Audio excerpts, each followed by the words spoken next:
Oh boy, it's been a while since I've been on here. Hey guys, Uniform here. Welcome back to another stream. And yes, we're back on Genshin after I don't even know how long it's been. Honestly, it's been I think about a month. I just checked. It's been about a month since we did the last Genshin Impact stream, and the only reason we're back is for this. Yep, that's right. One of the best events, at least in my opinion, is back, and that is Lantern Rite.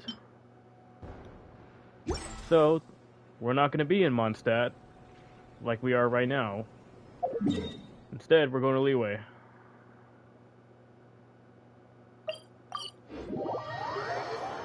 Now, for those who don't know what Lantern Rite is pretty much a yearly event that they host every year in Leeway. It's pretty much like a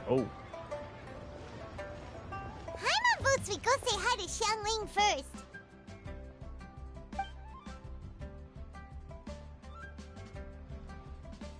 Huh?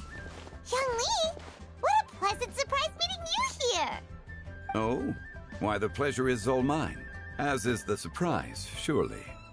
It must be fate that brings us together in this place. How have you fared as of late?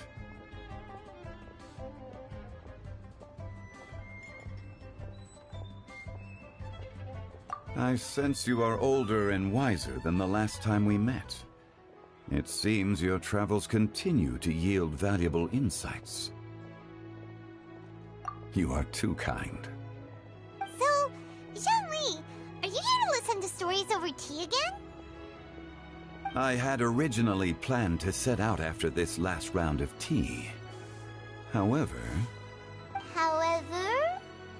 I had planned to take a walk to Qingce village and gather some nascent bamboo shoots, which are currently in season. A villager there once gave me a small sample, and they possessed a most excellent flavor. Huh? Nascent bamboo shoots? Why can't you just use normal bamboo shoots instead? Wait, Paimon knows! Because Zhongli prefers the finer things in life, right? Okay, Mr. Particular, let me guess. Ahem. The nascent bamboo shoot has a uniquely tender texture and a delicate sweet taste that its normal cousin cannot match. An astute observation, Paimon. You know me well indeed. Lantern Rite is almost upon us, but besides the bamboo shoots, there are a few other items I have not yet procured from Director Hu's list.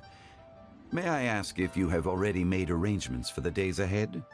Well, we were planning to use the opportunity to say hi to some of our friends, but before we were able to figure out a schedule, we ran into you. Well then, might I invite you to imagine the sheer delight that is a soup cooked with the freshest nascent bamboo shoots in all the land.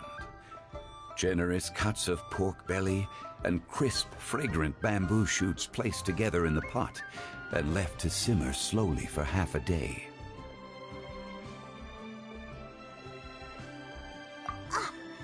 You're doing this on purpose, aren't you? Paimon's onto your plan. You just want to hoodwink us into fetching your bamboo for you. Look at Paimon's eyes. I don't think I've ever seen that. Okay, I was gonna describe Lantern Rite at this time, but screw it. I'll just wait till after the cutscene. Why, I assure you, I would do no such thing. I merely wish to inform you of the freshest, most succulent and flavorful bamboo shoots one could ever hope to taste. Ugh. Let's go, Traveler. Paimon's taste buds can't take it anymore. Collecting a few bamboo shoots shouldn't take too long. Paimon has got to get her hands on some of that soup. Such fine specimens are indeed well worth the excursion. Very well. I shall leave the bamboo shoots to you. Should you have the good fortune to find some, please share them with me as well. See? Paimon knew he was just bamboozling us. However, there is no need to rush. The streets of Liu will be bustling with visitors and filled with all manner of celebrations during the festive period. By all means, go wherever your interests lead you. The nascent bamboo shoots would be but a wonderful final touch to a most exceptional feast. What an honor it would be to savor them in the company of friends. We're heading out. Enjoy your walk, Youngly. Take care now, you two.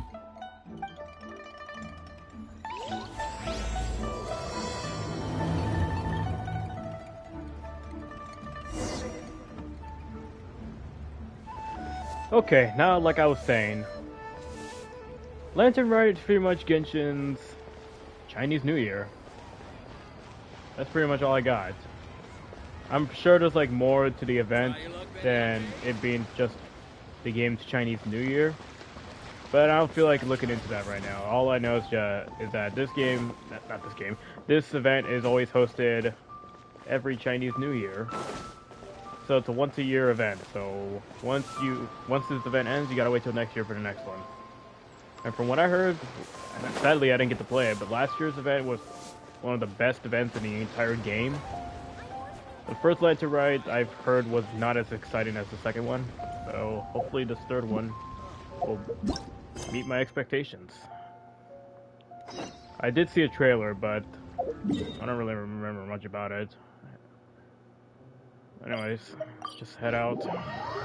Bamboo shoot, bamboo Ow! shoot.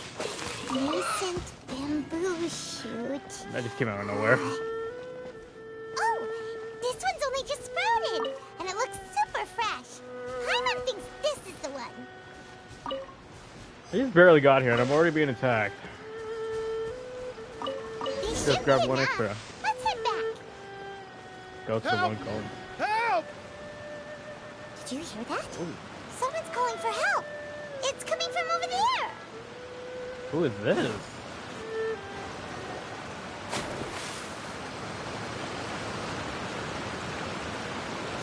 Are you okay?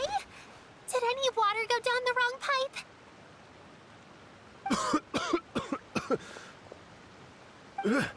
I think I'm okay now. Thank you so much. That was scary. Well, at least you're all right. All thanks to your savior here. Oh, a little girl? Greetings, everyone. My name is Yao Yao. It's a pleasure to make your acquaintance. Whoa, she's so well-mannered. My name's Paimon, and this is the Traveler. Oh yeah, I think I've actually seen Yao Yao in the trailers. I'm not sure if she's in I'm not sure if she's in the current banners, but if she is, I'll probably try her out later in the stream. I'm Dvorak, a musician from Fontaine. I came through Stone Gate intending to head towards Liyue Harbor, but then I became captivated by the beautiful scenery, and before long, I was completely lost. Just now, I was so mesmerized by the waterfall that I slipped and fell into the water. If it weren't for Miss Yao Yao's help, I shudder to think what might have happened. It's all right, Mr. Dvorak. The splashing around the bottom of the waterfall means the stone path is always wet and slippy. You definitely have to be careful. Next time you're exploring an unfamiliar environment, try to focus on what's right in front of you. Don't let your mind wander. As long as you watch your step, accidents like this won't happen anymore. Yes, ma'am. I understand. I'll remember to be more careful next time.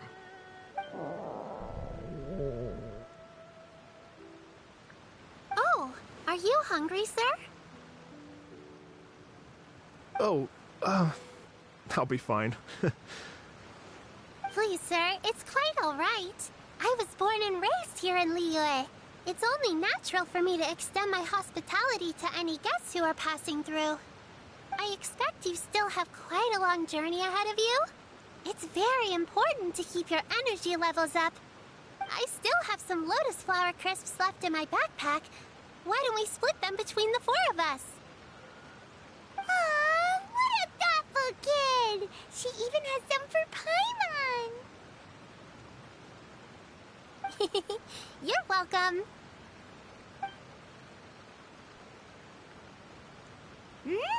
so tasty. If only there were more. It's always if only there were more. It always is. I've not played this game in so long, honestly. Like, I don't know. I'm gonna shut up now. Having a healthy appetite is a good thing. It means Paimon's still growing. If I'd known I was gonna run into you, I would have made a second batch.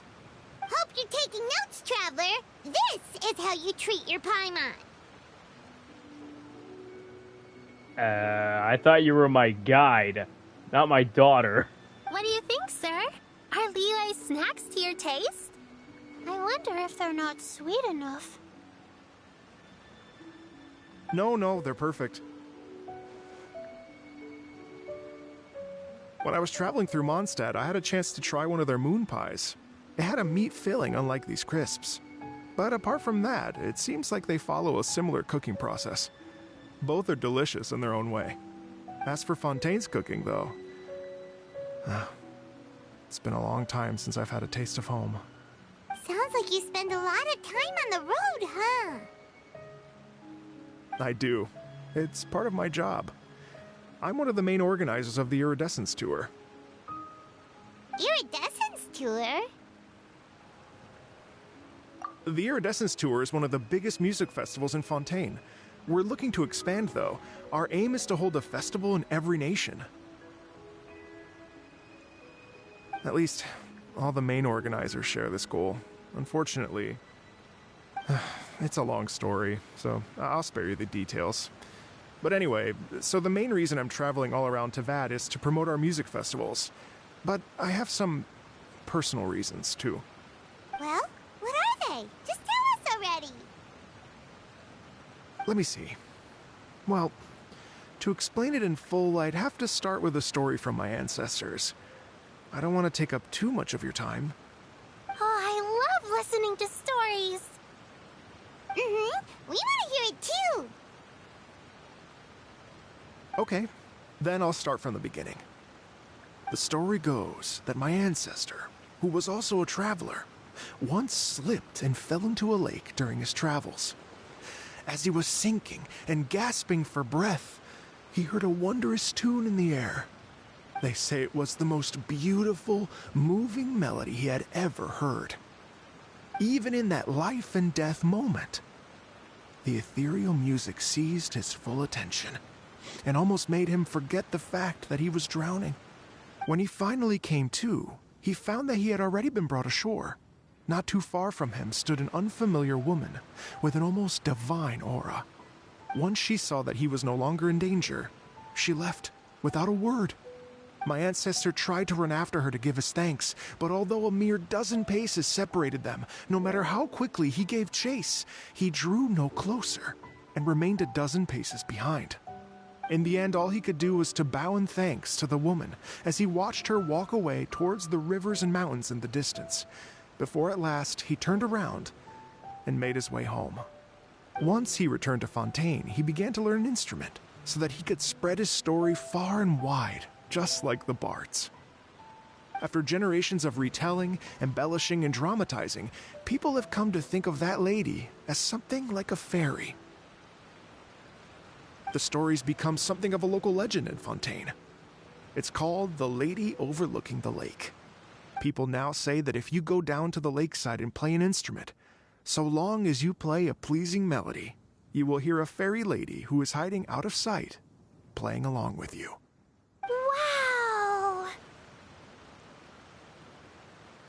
Well, yes. As it stands now, it's become a touch too romantic and detached from reality. But I understand the original story and its historical grounding better than anyone else. I wanted to find out the truth of this tale. So I decided to retrace my ancestors' steps and search for that lady's modern-day descendants. Of course, there's no way of knowing where my ancestor fell into the lake all those years ago. So I always knew that the search would be akin to looking for a needle in a haystack. I've spent many years on the road now, and I'm nowhere near as fit as I was in my youth. The wish that I've spent half my life chasing after has now become something of an obsession. I haven't lived half of my life yet, but still, I understand how you must feel. Paimon too! It's like... imagine if you saved the center of a lotus flower crisp, which is the best part, by the way, because you wanted to eat it another day. But then suddenly, sploosh! It falls into the water, never to be seen again! Perfect example, Paimon. Perfect example. Paimon would definitely remember that for the rest of her life. There's no need to feel sorry for me.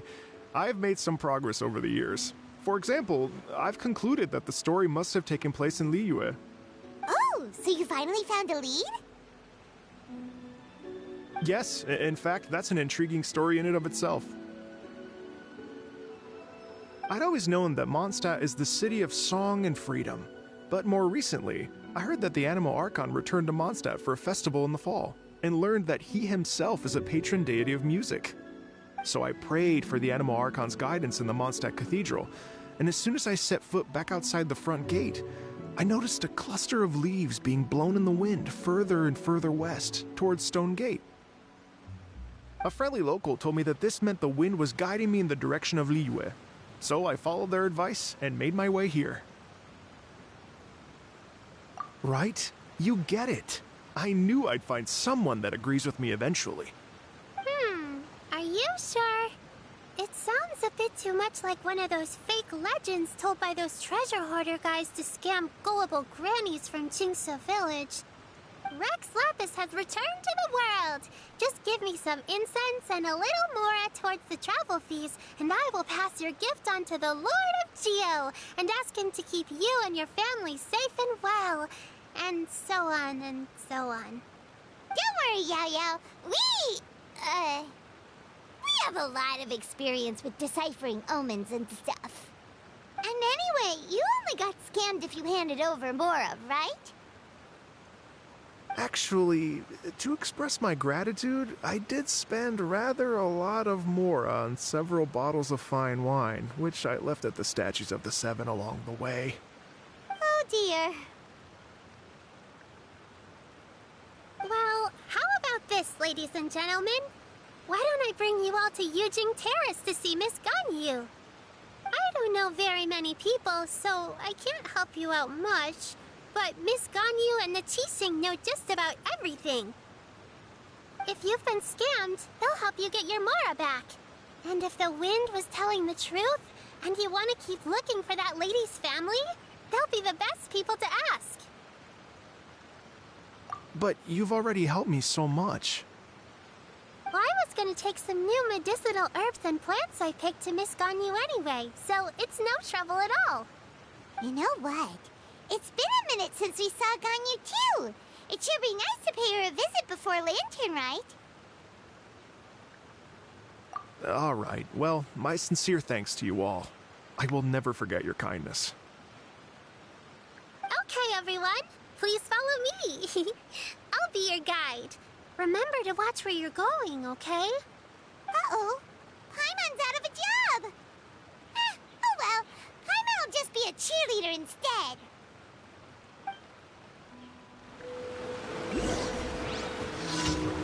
A cheerleader. Okay. I don't know how that's gonna work, but good luck, I guess. Alright, back to Liyue Harbor. Why can't I find it? Oh, there it is.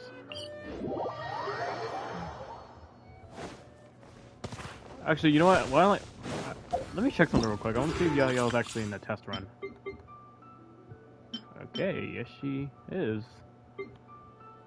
I didn't actually play these yet. I actually played only through Ham and Zhao. I mean, they're both good characters, but I don't think I'm gonna pull for either of them. Especially since Hu Tao's returning soon. That's the one character I'm trying to save for.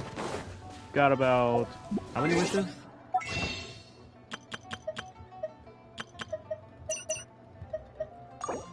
$87 I can get right now. But I got how many? I got about 8 wishes on me.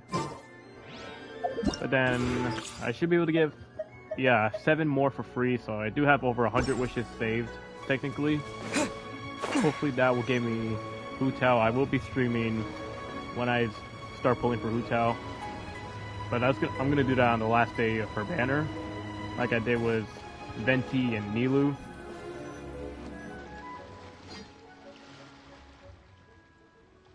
Wow, Liyue Harbor looks very different from when I came last.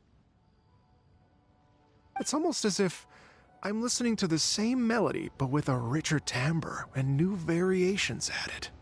Well, we are here during Lantern Rite after all. It only comes once a year, so they always have a big celebration. It's fair to say that this time of year is when Liyue Harbor looks the prettiest. Great, let's go and check it out. I can't wait to get into the city and see it all up close for myself. The streets are breathtaking. Smiles and laughter everywhere I look. It's contagious. I can almost feel the music in the air. I have the urge to start waving my conductor's baton. I'm glad that you're enjoying the city. Bro, I'm not gonna lie, this actually looks fucking amazing. I wish I played last year's event. But you know what? We'll just have to make the best of it. Yeah. I'm definitely gonna love this event. I already know I'm gonna like it. Well, hey, everyone! Fancy meeting you all here. What a nice surprise.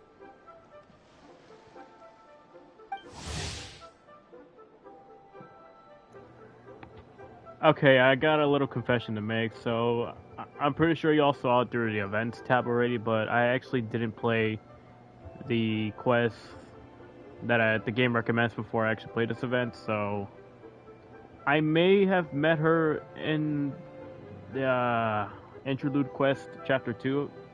Is it Chapter 2? Yeah, it's Chapter 2. But like I said, I didn't play it yet. No, it's not even that. It's not even that quest. It's a Yulan's quest, which I can't really play yet. So because I didn't play that quest, this event is likely going to be confusing for the story. So I don't really know who Jinyan is. I don't know if I said it right. So yeah, I'm probably going to be confused for most of the event, but I don't really care. I really wanted to play this event, and I was looking forward to this since I started playing. So screw it, we're going to make the best of it. Hello, Xinyan. Let me introduce some new friends. They are... Traveler, Paimon, and Mr. Dvorak, right? I've known them all for quite a while. When I was last here to advertise a Liyue stop for the Iridescence Tour, Xinyan was one of the few people willing to give me the time of day. Well, feels like I've been chasing this Iridescence Tour bandwagon halfway around the world, but I keep getting stood up. What's going on, Mr. Dvorak? I'm so sorry, Xinyan. We've had a string of terrible luck recently, and every time we've tried to put on a show, something or other has come up to stop our plans from materializing. Is that right? I guess it can't be helped. So, what brings you to Liyue Harbor at this time of year anyway? Thinking of putting on a music festival during the Lantern Rite celebrations? A Lantern Rite music festival? Yes, please! No, I'm actually here on personal business this time. Oh, so no Lantern Rite music festival? I mean, that's not just up to me. Hosting a music festival takes a lot of funding and personnel. Moreover, I've never worked with the Liyue authorities before. Even if I were to start putting something together right now, I think it'd be too rushed. Wait, but we're going to meet the Liyue Qixing, aren't we? And they're the ones in charge. Uh-huh, that's right. Miss Keqing and Miss Ningguang can make anything happen. You mean... what? This is the perfect opportunity! Well, sure, it might not work out, but it can't hurt to bring it up as a suggestion.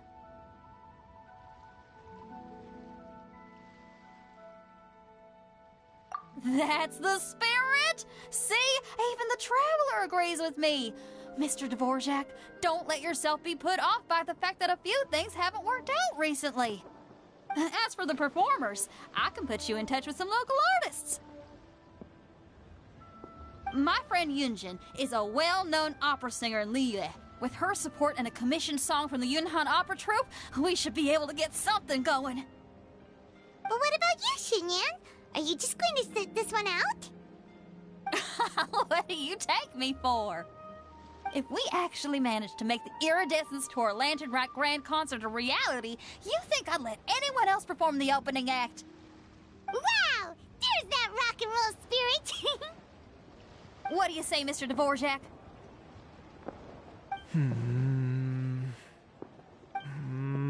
Okay. I'll give it a shot. But the opening act is not something to be chosen lightly, Xinyan. I will judge your work by the strictest of standards, so please make sure you are fully prepared.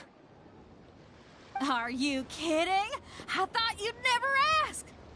Whew, guess my shopping time's getting cut short. I'm gonna head back right away and start working on this. Yao Yao, if you run into your senior on the way to the Qixing, please send her my regards. Okay, I promise I will. Good luck with your music, Xinyan. You've got this, Xinyan! So about the senior of yours Xinyan mentioned just now. Is that anyone we know? Of interesting gadgets. Yes, it's Xiangling. She's mentioned you two before. Xiangling's always thinking about cooking.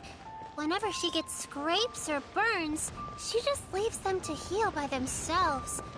She definitely needs someone around her to look after her. I know you must have looked out for her a lot too in the time you've known her. So, thank you for that. Does she never visit a doctor, like, at all, whenever she gets burns? I kinda wanna know. Yeah, I guess we have looked out for her multiple times, even though when we first met her, she did try to. She just asked if Paimon was edible. I don't care what anyone says. That joke is still funny.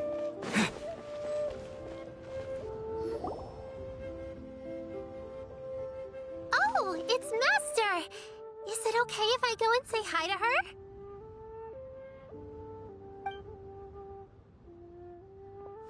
Oh, calm down now, dear. I'm not about to run off anywhere. I'm not a bundle of energy like you. I haven't seen you in days, Master! I've missed you. Oh, bless you, Yao Yao. You do say the sweetest things. Ah, look who it is. Visiting friends during the Lantern Rite, are we? You're half right, Madam Ping. We were also trying to help out Mr. Dvorak over here. We were on our way to take him to see the Qixing. Hello, ma'am. I am a musician from Fontaine and an organizer of the Iridescence Tour. I don't suppose you've heard of it. Master! The Iridescence Tour is a super famous music festival! Oh, an old lady like me wouldn't know much about that sort of thing. A music festival, you say? It sounds terribly exciting. Oh, right! Madam Ping, how would you feel about that? You're an elder of Liyue, and you know all about Liyue's cultural traditions. Hearing your thoughts would definitely help us figure out how best to approach it. For example, do you think it might be a bit too modern, or is there any other issue? Why, not at all. Music pays homage to history and culture, and it can also be a bridge between different civilizations. Times change, and the music enjoyed by the youngsters of today is no doubt very different from the tunes I was accustomed to in my youth. Nevertheless, all fine things in life can be appreciated. And so, I look forward to it immensely. Hear, hear. I do believe that, my own dear grandmother aside, you are the wisest old lady I've ever met. Goodness gracious, you're all being suspiciously sweet today. Yao Yao, whatever have you been feeding them? Master, you're in such a great mood today. You're even cracking jokes with the rest of us. Oh, well, I'm sure you must have plenty to be getting on with. Yes? Run along now. Don't let me hold you up.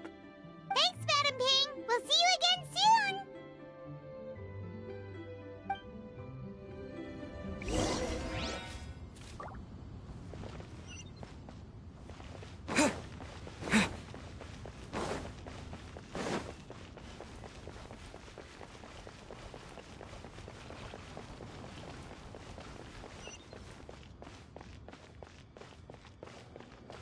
I think I can see her from down here. Yep, there she is. And when you meet with the Ministry of Civil Affairs, please remind them that the festivities are not an excuse to procrastinate their work. Understood, Miss Ganyu. I'll take my leave now.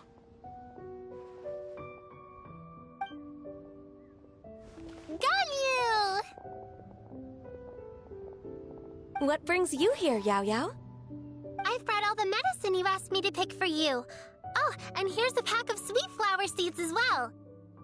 Also, these dried Genshin leaves make a great pot of tea that's very good for you. I know you've had a lot to deal with at work recently, but you shouldn't push yourself too hard. If you're not careful, you'll end up falling asleep in the grass again. Well, this is weird. It's like a responsible younger sister talking to their disorganized older sister.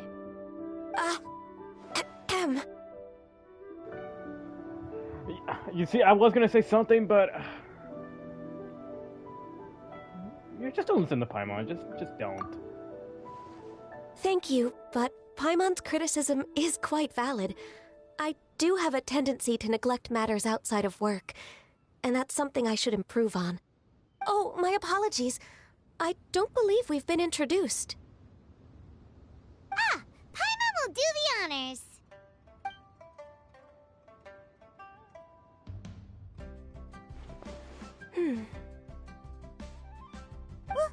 What's wrong? Did Paimon go over everything a bit too fast? It's definitely an ambitious plan. If there's anything you didn't quite catch, Paimon's more than happy to go over it again. It may be a little difficult to make this happen. Oh? Well, the Lantern Rite is the most important festival of the year. Our celebrations must not only be visually spectacular, but also appeal to the tastes of Liyue citizens from all walks of life. The Iridescence Tour is relatively unknown in Liyue. It's difficult to predict how a brand new show will be received. It would be quite risky for us to bet everything on this one music festival. All very valid points. I completely understand. Therefore, we will not replace or cancel any of our pre-existing program. However, I will submit a proposal requesting to put the Iridescence Tour special performance as the final act of this year's festivities. Some live music will certainly add to the festive atmosphere on the night of the Lantern Rite. As for the venue, let's reserve a space at the docks. Yes, my thoughts precisely. Now I just need to take some time to give this proposal some polish. As long as I clearly lay out the pros and cons, and highlight the key points of the proposal, given that Ping and the Traveler have both given the idea their blessing, I'm confident that Qixing will be sure to give it serious consideration. Mr. Dvorak, I will need to discuss with you the number of musicians who will be coming to Liyue, as well as their catering and accommodation requirements. Oh, yes, certainly. Let's step to the side and discuss further.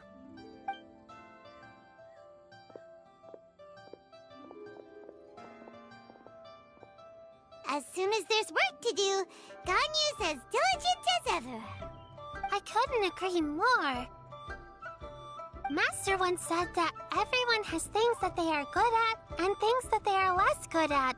So, with that in mind, Ganyu shouldn't feel compelled to become perfect at absolutely everything.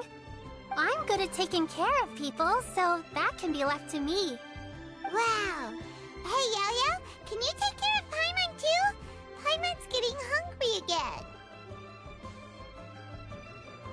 Goddamn freeloader. No, I'm just kidding. I'm afraid my backpack's empty now, but if you let me know what you like, I can bring you some of your favorite dishes next time we meet. Apart from lotus flower crisps, what else do you like? Anything sweet, and anything that's made from slimes.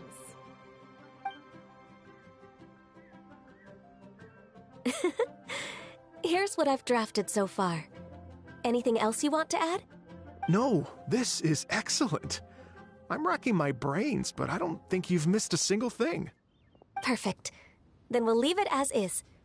I'll go make an official copy. Oh, perfect timing. We were just wrapping up our discussion here. Not at all. Every second counts for a complex proposal such as this. I will inform the Qixing of this development immediately. Please give me a moment to pass on the message. Yao Yao, thank you for bringing my herbs. I will make sure to take them. Remember to make tea from them first, Ganyu. You mustn't just chew them raw. I will. Okay, I should be getting back. If Yao Yao stays out for too long, Mom and Dad will be worried sick. Everyone, I'm sure that the music festival will go off without a hitch, so don't worry. And in case I don't see you before, I wish you all a very happy Lantern Rite. Thank you, Yao Yao. Happy Lantern Rite to you, too. We should go get dinner together sometime!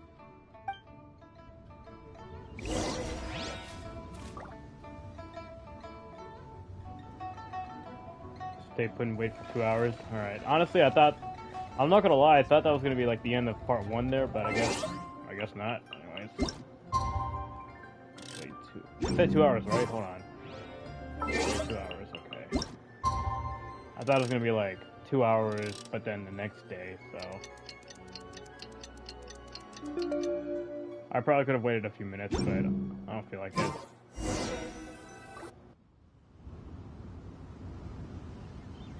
Greetings, Traveler, Paimon, and Mr. Dvorak. Call me Kuching. Ganyu has brought me up to speed on everything.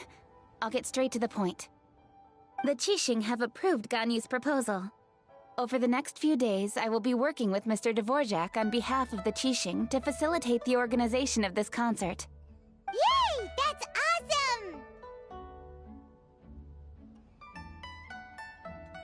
awesome! Please. The Qixing have a duty to deal with matters such as these. We have merely moved things forward to the next step. On a more personal note, I am an avid supporter of all things new and innovative. As such, it is my privilege to work with you on this exciting project. Thank you so much, Kuching. I'd become quite discouraged after our recent failures and was expecting the same outcome once again, so I didn't dare to get my hopes up. Never in my wildest dreams could I have imagined this going so smoothly. It's like a dream come true. Right, time for me to call in the performers. To stage a concert at a high-profile event like this is a rare opportunity. We'll make sure it's a night to remember. Yes! Our music band's finally getting fired up! Yes, indeed. I know exactly what I'm doing from here. For a musician, music will always be the language they are most fluent in. Oh, that. That can wait for another time. Oh. Ganyu? What's wrong? They told me all about Mr. Dvorak's situation, but I was so engrossed in drafting the proposal that I forgot all about it. Oh, that's quite all right. I don't even know what the person I'm trying to find looks like, so it was always going to be a long shot. Don't worry about me, Ganyu. Your time and energy are needed elsewhere. I'm sure you already have plenty to deal with between this concert and everything else going on during the Lantern Rite. Thanks. It was just that I had a few initial thoughts when I heard your story. For instance, I wonder if this lady your ancestor met might have been an Adeptus. What do you think?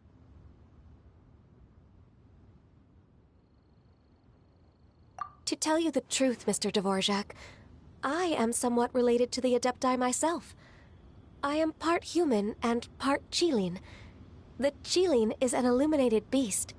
I know how important your quest to get in touch with your roots must be to you, because I've been there myself before, trying to find out where I belonged. Did you say the Adepti? And you're illuminated beast? Part Qilin? Are you telling me all the rumors of the Liyue Adepti are real? So it's not just artistic license? You bet they're real! Trying to track them down is tough, though. Like Julian Karst itself. There's nothing specifically stopping you from going there, but getting in and out of there is quite an ordeal. Yes. Anyway, if you're looking to uncover a lost melody or shine light on a forgotten aspect of Liyue's cultural history, I'm probably not the best person to ask. But if it's a person you're looking for, then I just might be able to help. I see. I think I understand the situation now. In that case, Ganyu, shall we divide the work between us? Yes, that was also my thought. Great. So Mr. Dvorak and I will concentrate on things here in the city to make sure the concert goes according to plan. In the meantime, Ganyu will reach out to our network and try to find the person he's looking for. How's your workload at the moment?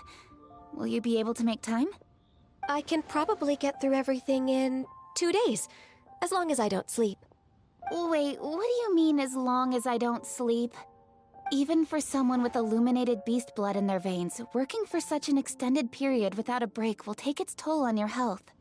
Somehow that does not sound persuasive coming from Kuching. Be it but 3 moons from the start, he who returns is not he that departs. Even I know the importance of maintaining a healthy work-life balance. In that case, 3 days. All right, I can work with that. If you have the time, would you join me for this search? You're well known to many of the Adepti and respected among the people. I'll feel much more at ease with your company. Okay, then let's meet back here in 3 days. Watch this space, Mr. Dvorak. We'll get to the bottom of this. You're all so helpful and kind. Just think. Imagine if we found the Adeptus lady, or one of her descendants, and got them to come to the performance. Wouldn't that be amazing? It'd be such a happy reunion. And that's exactly what this festival's all about. You're right. Okay, I'm gonna pull out all the stops to make this Lantern Rite a true extravaganza. We should probably get going. Mr. Dvorak, could you come with me to confirm the site? Ooh, we're coming too! I was wondering, what are your thoughts on music? What does it mean to you? Music sounds nice? Truth be told, the question of what music means to people is one that I've been pondering for quite some time. Let's revisit this question after the concert. Hey, I was kind of floating on that lantern back there. Do you guys see that? No, you can actually stand on them. That's actually pretty sick. You'll probably fall if you stand on them for too long. Nah, that wouldn't happen. Game will probably won't allow that. Baiwen, what is it? Per Lady Ningguang's orders, I've been gathering intelligence outside of the city with the goal of uncovering and dispatching any trouble ahead of the festival. I am told that a strange melody was heard somewhere along the coast. I was wary of investigating further on my own, so I was just on my way to report this incident to Lady Ningguang.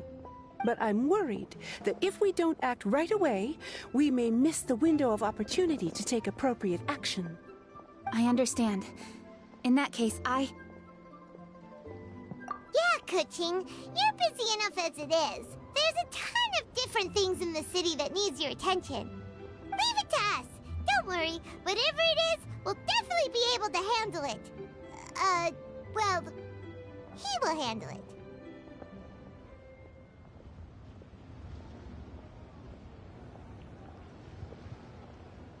Very reliable, Paimon. Very reliable.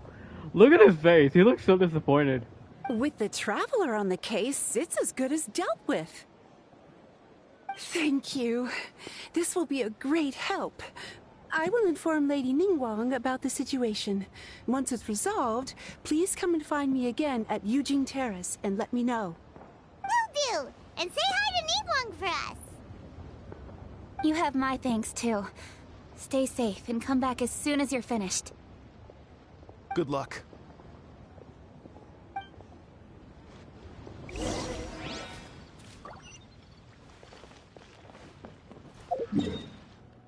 Leaving the leeway again, alright.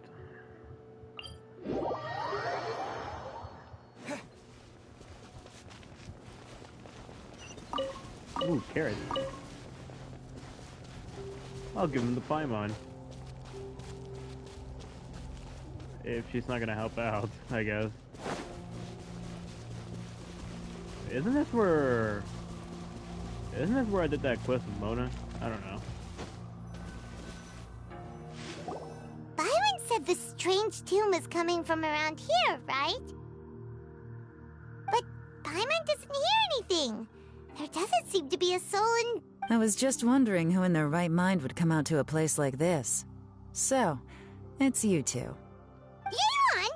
How'd you sneak up on us like that? You nearly gave Paimon a heart attack! You look pretty alive to me. Can't have spooked you that bad. Okay, so this is what I was talking about earlier. So, apparently, in order to get the best possible experience for this event, you have to have played Yelan's quest, which I can't play right now, because again, I need to complete the interlude chapter 2, I think it was. So because I can't play that, because I can't play the interlude chapter, I can't play Yelan's story quest. So yeah, I would have to do a lot in order to play Yelan's quest. Plus, in order to play the interlude quest, I have to actually play a few more quests, which I can't even access yet. So yeah, in total, I think that's like maybe 1, 2, 3 quests I have to do before I can get the best possible experience for Lantern Rite. But as I said earlier, I really, really don't feel like doing that. Fair enough. Ah, you're here for that too? Saves me a bit of explaining. Come with me. I've already reconned the perimeter, so we should be safe.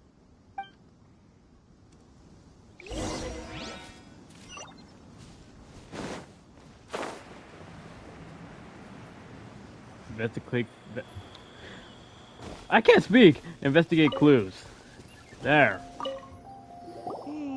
The stuff by the door is in pretty good condition, though. It can't have been too long ago that someone was last living here.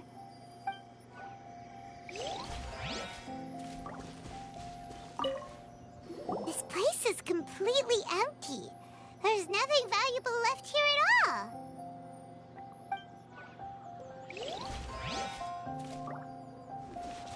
Alright, last clue. Oh, here it is.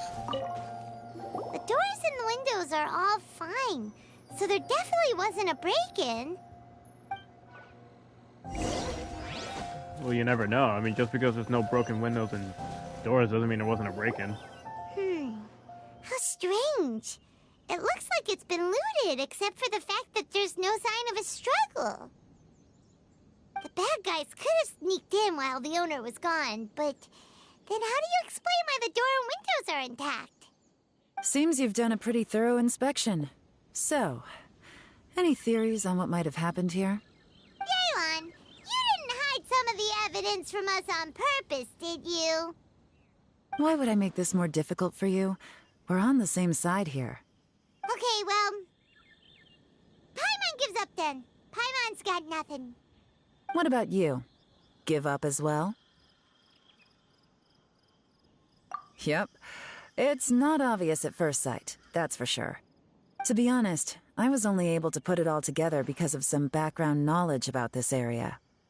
A long time ago, there used to be a group of bandits in the Liyue countryside who would sound a horn every time they were about to raid a village. But it wasn't a rallying cry to rouse their fellow men. It was a disconcerting tune, meant to intimidate the weak and warn them of their impending doom.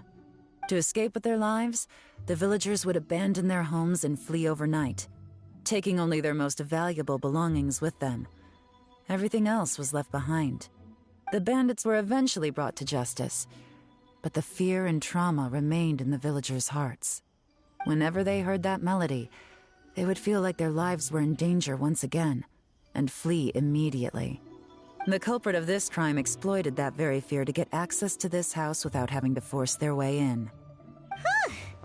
That's quite the story.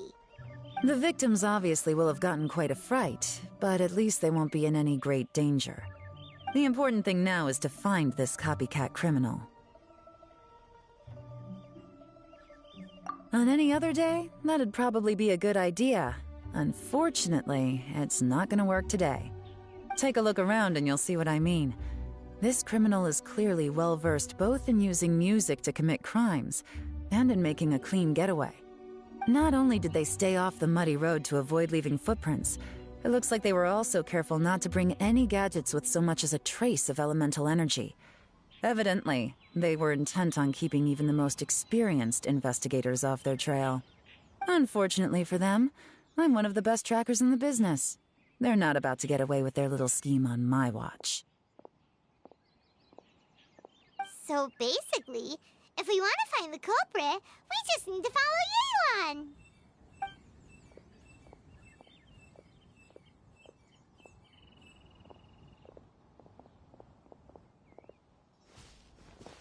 Mm-hmm. As long as you can keep up. Since the culprit's trying to be cautious and low risk, I'll bet they left through an area with some vegetation for cover, but not so much that it would slow them down.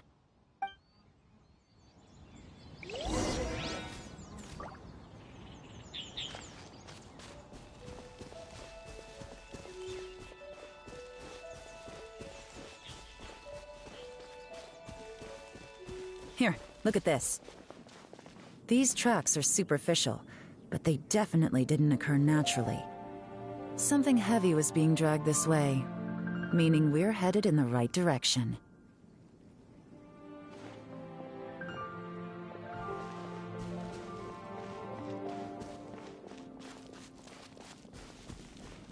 Huh. Their pace has increased. Normally, people carrying a heavy load slow down as their journey goes on and they start to tire.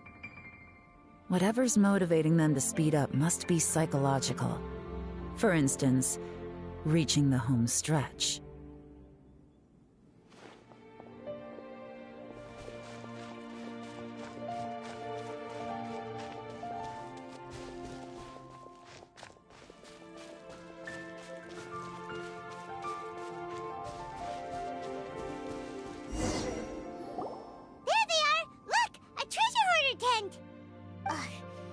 Treasure hoarders again!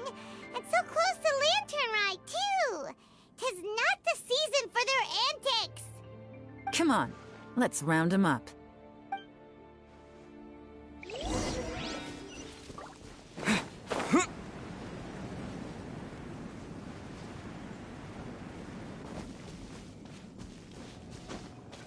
Yeah, I've got really not really got any commentary right now. That's because I'm actually kind of tired.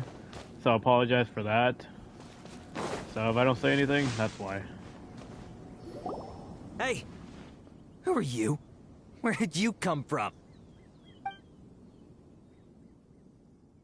The evidence is conclusive. Okay, confess and we'll go easy on you. My patience is running low, so why don't you do us both a favor, You kidding me? You think I'm scared of you?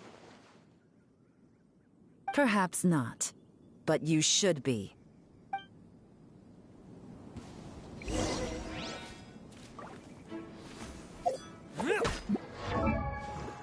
Okay, so I think I actually did use Yelan in one of those previous events. Not sure, I don't remember what the event was called, but I know it was like an event where you had to like go through like different mini games. Yeah, I believe the last time I used her, she was a bow character, right? Okay, I was right. C3, okay. Alright, let's get this over with.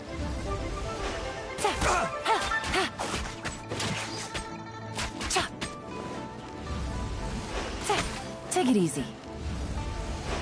Curses. Seems like you're not all talk after all. There's no going back now. Better up my game. Yeah, you better. You're literally a few hits. There you go. Mercy! Have mercy! Oh, it's a little late for that. I've come this far, I might as well finish the job. I surrender! I surrender, please! I'll do whatever you say. Please have mercy. Tell us everything. You have one chance, and I'm warning you. Don't make me ask twice. I won't, I swear. You know, so Lantern Rite's nearly here, and like a lot of people, I wanted to buy a few nice things. I know I'm with the treasure hoarders and everything, but I don't really have any kind of experience with robbing people and whatnot. So I don't have the guts to break into somebody's house. Wow, you're really going to complain to us about that? No, not at all. I'm just telling it how it is. Okay. Continue. I racked my brains trying to think of what I could do, and eventually, I remembered something from back when I was a kid. The bandits would blow their horn, and my grandma would grab us kids and run. I remember the tune, so I figured I'd try it for myself. I mean, just to see what would happen. At first, anyway, I seriously didn't expect that family to pack up and leave. But they did, and they just left all their stuff right there for the taking. It was too easy, I couldn't resist. It was completely wrong of me, I know that now. I'll return everything that I took. It's all still in perfect condition, and it'll be like it was never gone. Please, give me a chance, huh? Let me make it right. Give you a chance, huh? Sounds to me like you'd rather strike some kind of a deal than spend Lantern Rite behind bars. Yes? Yes? You know how to bargain, I'll give you that. It's just a pity that you didn't confess at the first opportunity. You'll have to take a walk with me. Once we've returned the goods, we'll find the owner of the house, and you can apologize to them in person. After that, I'll escort you to the Ministry of Civil Affairs. Yes, ma'am. You know, as a former victim of this kind of crime yourself, I doubt anyone understands the fear you inflicted quite as well as you do. Does your greed matter more to you than your fear? More to the point, if you can play a tune from memory, don't you think you should be capable of making an honest living? You mean... That's enough hints for you. You'll have plenty of time to reflect on all of this yourself. There's not much left to wrap up, so I'll take it from here. Guess this is where I'll say goodbye.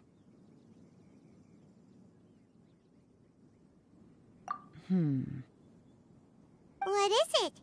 Is there something else? I'm still not sure how you first got your hands on this information, so play it safe when you get back. Don't mention to anyone that you ran into me out here. You helped a lot with the investigation and arrest anyway, so it's perfectly fair for you to get all the credit. Just take it. It works better for me, too. See you when I see you, and happy Lantern Rite. Leon's such a pro at this. With her taking it from here, it's as good as resolved. Whoosh! Random event, a strange melody, complete. Although, it's kind of a shame that we never got that treasure hoarder guy to play the melody again.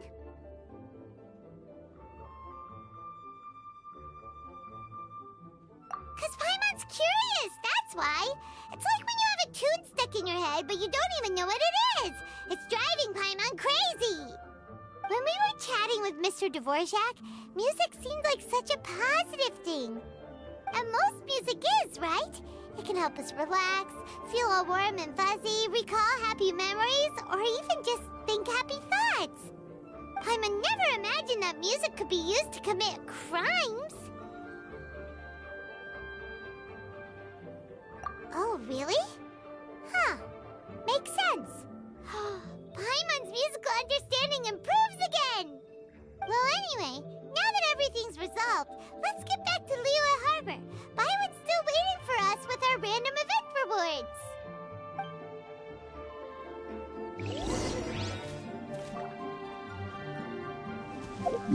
Let's see how things are going back there. I think I'm gonna start from up here this time. Oops, sorry, I had my headset. Whee!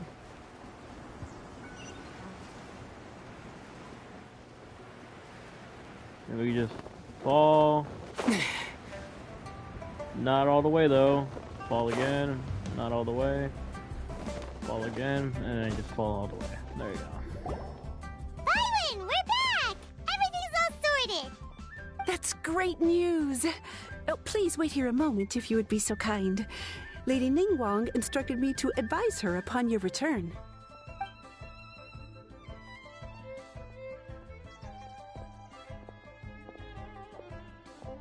My greetings to both of you. Long time no see. No need to be so formal with us, Ningguang. We've known each other for a long time now. You must be super busy with all the preparations for Lantern Rite. Don't mind us. On the contrary, I think it is those that I have known longest to whom I should extend the greatest courtesies. Alas, on a different day, I would invite both of you inside for some tea and a brief respite from your travels. But you're quite right. Trivial matters aside, there's no escaping the fact that we have a grand concert to organize. Once the performance itself is over, we'll then need to invite the representatives of the Iridescence Tour for a discussion on future collaboration opportunities. The financing arrangements alone could well entail many rounds of discussion. Simply put, there will always be work to do. Whoa, you're already thinking that far ahead? Well, we can discuss more current affairs if you'd prefer. I trust you saw this year's Mingxiao lantern at the docks when you arrived at the city? Yeah, it looked like a goose. Which Adeptus is it modeled on this time? Sea Gazer. I believe you're familiar with the name. Legend holds that he was free-spirited and easygoing. People described him as a cheerful soul and a loyal friend. On this marvelous lantern rite, we pray that the fallen heroes may be guided home. If the sound of music can flow like the rivers and streams into every corner of the land, perhaps the souls of those who have gone before us will hear the song of a new era. I wonder whether the melodies will be to their liking. Oh, they're gonna love them. Paimon's sure of it. At least, if the guy you mentioned is anything to go by, the Adepti and heroes of the past sound like a positive and free-spirited, cheerful bunch. They're sure to be open to new music. Well, let's hope so. I heard that you'll be going on a search with Ganyu to find the descendants of a fairy lady from a Fontaine legend. I'm sure this quest to uncover the truth behind an ancient story will turn into a most charming tale. Do share it with me, won't you? I couldn't bear to miss out.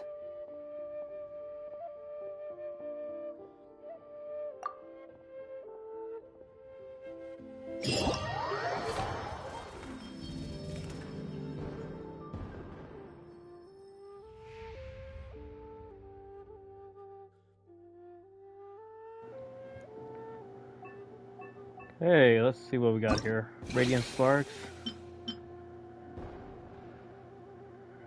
During Lantern Rite. Wait, what does that say?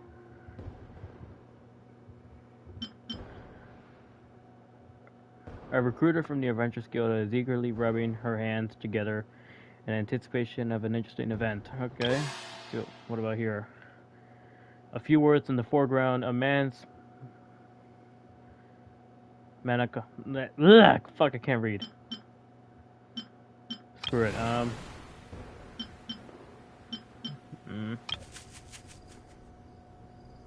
Behind. Alright, I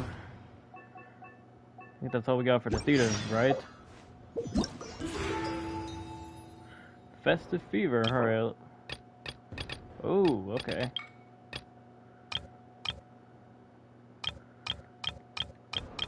Wait, is this the thing where you can... Oh, okay, okay. Oh, I have the chance to unlock Yao Yao, okay. Like I said, I will try Yao Yao later in the stream, and if I like her, then I'll actually use her. I'll invite her to the party. But if not, then I'll probably invite him again, just so I can get a constellation. Anyways. Wait, can I not move on, or? Okay, there we go, here we go. So, part 1's done. Part 2, a single harmony for an irreplaceable soul.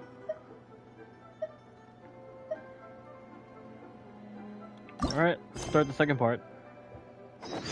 Now, where may these be? Not behind the scenes.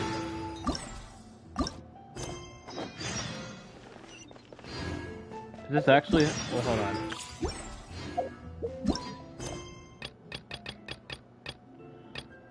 Where is it? Where is it?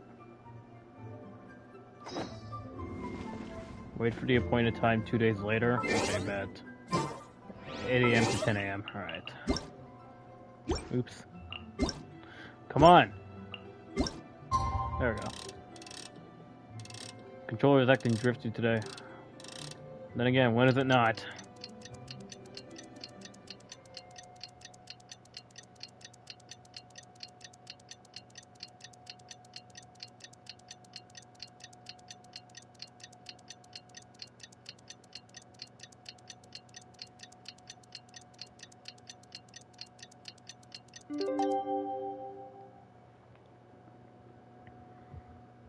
Should be the right time, right? Looks like it's about time for us to meet up with Ganyu. Let's head to Eugene Terrace. Okay, I was right.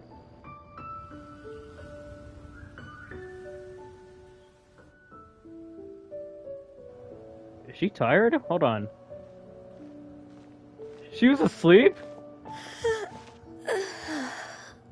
Greetings, Traveler and Paimon. What time is it? Are you okay, Ganyu? You were nodding off there. Didn't you sleep well last night?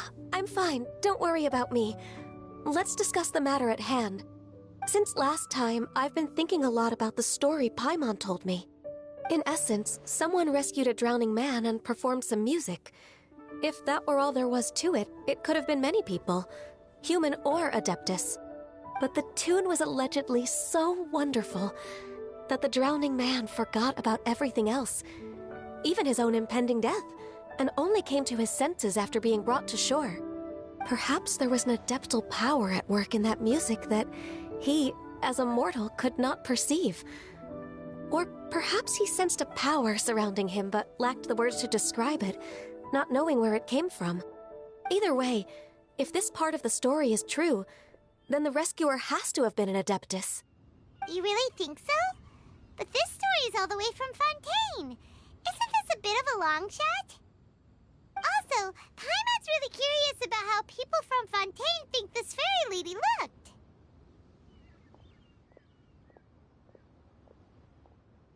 Ooh, like a crystal fly's wings? That would be pretty cool. But Paimon definitely can't imagine any of the Adepti looking like that. Actually, Ganyu, if you had to save a drowning person, how would you go about it? Huh? Me?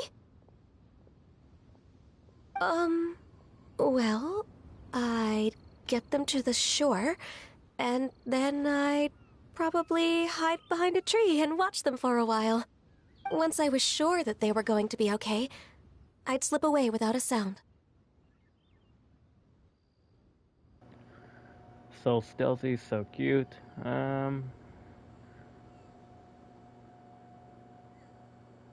Screw it. Got it. So basically, Ganyu's the type of person who doesn't like taking credit for her good deeds. No, it's not like that. I'm just not very good at explaining things. And I also find it really awkward accepting other people's gratitude. Well, what if this Adeptus in the story had a similar attitude? That would explain why she just left without saying a word. She was probably thinking something like, one was merely passing by and saw fit to address this egregious disruption to one's graceful zithering at once. You may keep your thanks to yourself. That was actually a very good impression of Cloud Retainer, Paimon.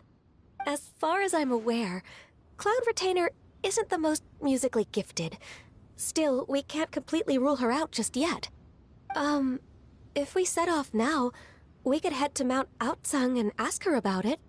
You'll be able to confirm either way if it's her, and I can, I've been in Liyue Harbor for so long now that I'm just not as familiar with the Adepti anymore. If there's anything we want to know about them, she's the best person to ask. Sounds great! And we're pretty close with Cloud Retainer by now, so we probably don't even need to bring her food this time, right? I've prepared a gift for her to mark the festival, just in case. However...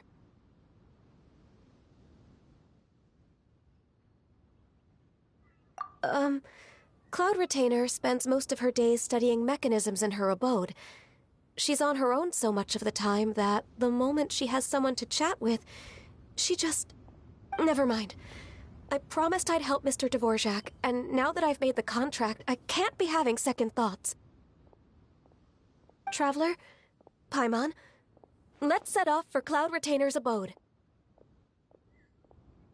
Seems like this is a tough decision for Ganyu, but she's made up her mind now. Paimon gets why she'd be so anxious. Okay, how about this? If Cloud Retainer tries to start telling stories about her again this year, we should pipe up and change the topic. Wait, did she leave already? Hey, Ganyu, wait up!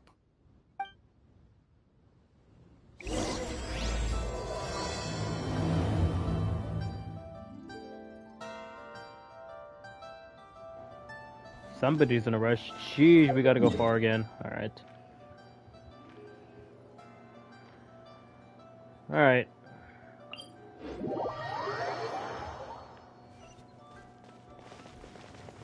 Do I have to go around? Oh, never mind.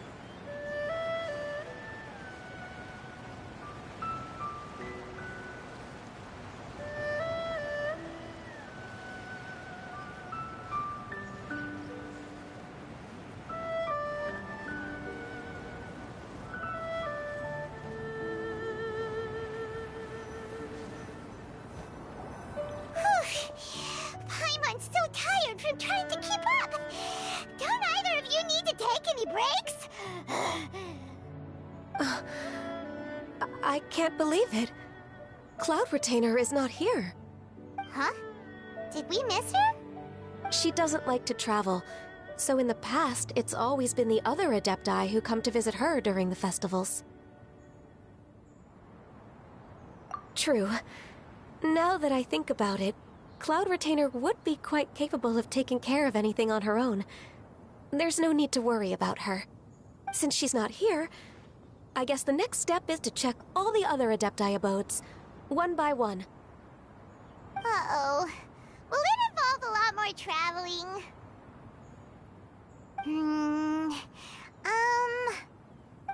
Got it! Paimon has a great idea! Please go on, Paimon. Our goal here is to find the Adeptus that helped Dvorak's ancestor, right? We can't hear any music right now, but if she's really as nice as the story suggests, she'd definitely come to help anyone who was drowning, right? Yes, I think that's fair to say. So, all we have to do is get the Traveler to pretend to fall into the water, and the Adeptus will come to the rescue! If you're so sure, then why don't you try? Exactly, Paimon. Why don't you try for once? You know perfectly well that Paimon can't swim! Paimon would sink like a rock! I mean, yeah, you know what? That is actually true. I did save her from drowning in the beginning. But still, that's not a good idea, though. You know what? Fuck it. Let's make it this more interesting. Just trust Paimon! The water's pretty deep over there. Quick, swim to the very center.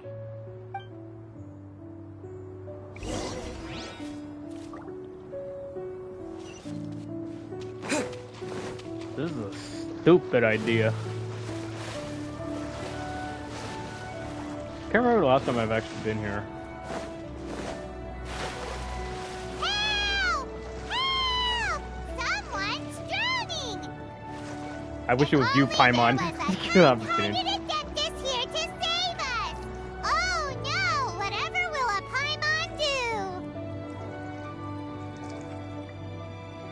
Can you actually drown from What is staying in the going water on? for too long? Hey, Xiao! How do you feel right now? Hey, Shenhei! Shenhe! And the Conqueror of Demons! Why don't you say something? Please don't make Paimon explain it.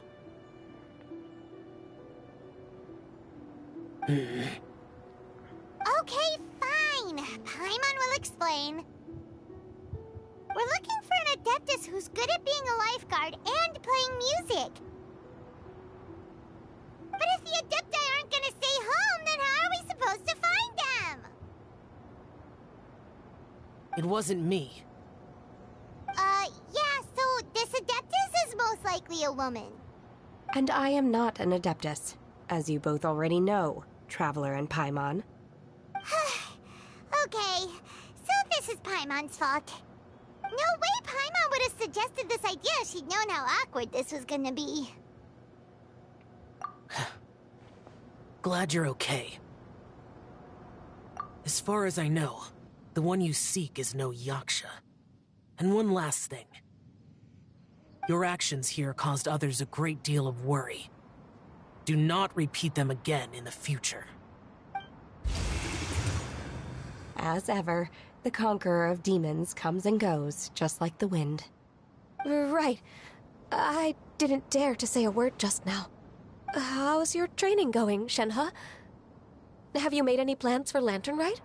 We could spend it together in Liyue Harbor if you'd like. I had planned to spend the festival with Master this year. However... Oh, speaking of Cloud Retainer, when did you see her last? Earlier this morning. She set off for Mount Hulao at dawn. I noticed she was using an Adeptus art of some kind to protect a mechanism that looked like a boiler. Maybe it was a gift for Mountain Shaper. I did not inquire. So we just missed her. Please excuse me for a moment. I think I'll leave the gift in her abode. Sure. Thank you. It sounds like Ganyu and Shenhe have gotten a lot closer recently. Yes. During the summer and winter, I continue to train with Master. In the other months of the year, I have been learning to adapt to human life in Liyue Harbor. Ganyu arranged accommodations for me in the city, and also recommended several work positions for me. But when I try to blend in by referring to her as Miss Ganyu or Lady Ganyu, like the others, she says I mustn't address her like that. Sometimes I'm supposed to copy other people, sometimes I'm not. It's a little difficult to keep track of everything. Oh, is that what it is? Noted. So, you came looking for Master today because you wanted to ask her about the Mystery Adeptus. Is that right? Yep. Oh, speaking of that, have you ever heard any music while out training in the mountains? Music? What is that? It's... a kind of a happy or relaxing sound. Or, a nerve-wracking sound. Or even a terrifying one. Okay, I'm done. I also left her a note so that she knows where to find us. We won't miss her again. Yay! That's really helpful. Thanks! We were just talking about this thing called music, and based on Paimon's description, I do believe I hear it every day. Please follow me. Oh, really? Great, let's go!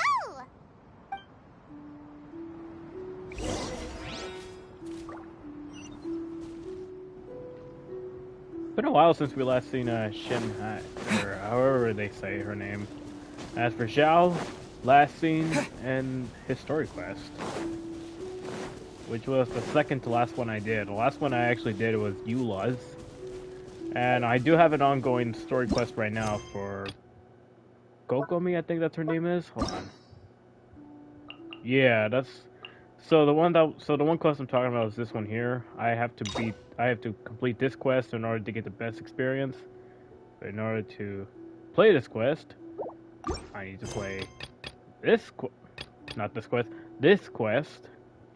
But I can't play it yet because I need to complete this quest, which I can't play yet because I need to beat this quest. Ugh. So many quests I have to do just to do one fucking event. Oh shit. It's a lot to process, to say the least. But I guess it's what I get for not playing this game too much. Like, I've actually, as I said earlier, I haven't actually touched this game in quite a while. I've only been on here just to get my daily Primo Gems. That and to play this daily login event, get free wishes and XP shit. This is the place. I enjoy training here to the sound of music.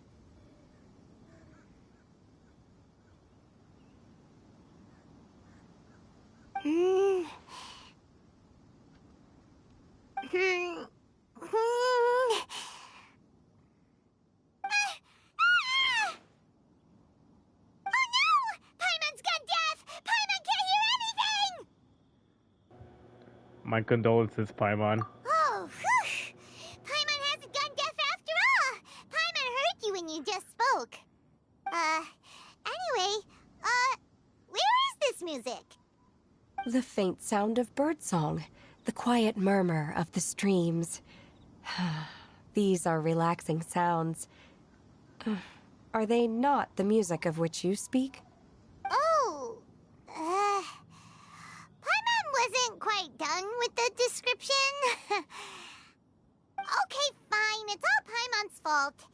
What we're looking for are not the sounds of nature, but melodies played on special instruments.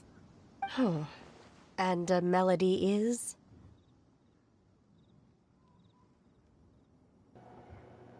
Okay, so we can either have Paimon sing us a nursery rhyme, or we can have Ganyu sing. Paimon. Hey, don't you patronize Paimon! Let's get one thing straight. Paimon knows plenty of nursery rhymes, but Paimon does not sing on demand without payment. I wonder what this payment is. Is it food? Hey, why don't you just sing that one melody Shen has heard before? It'll probably help her to understand what we're talking about.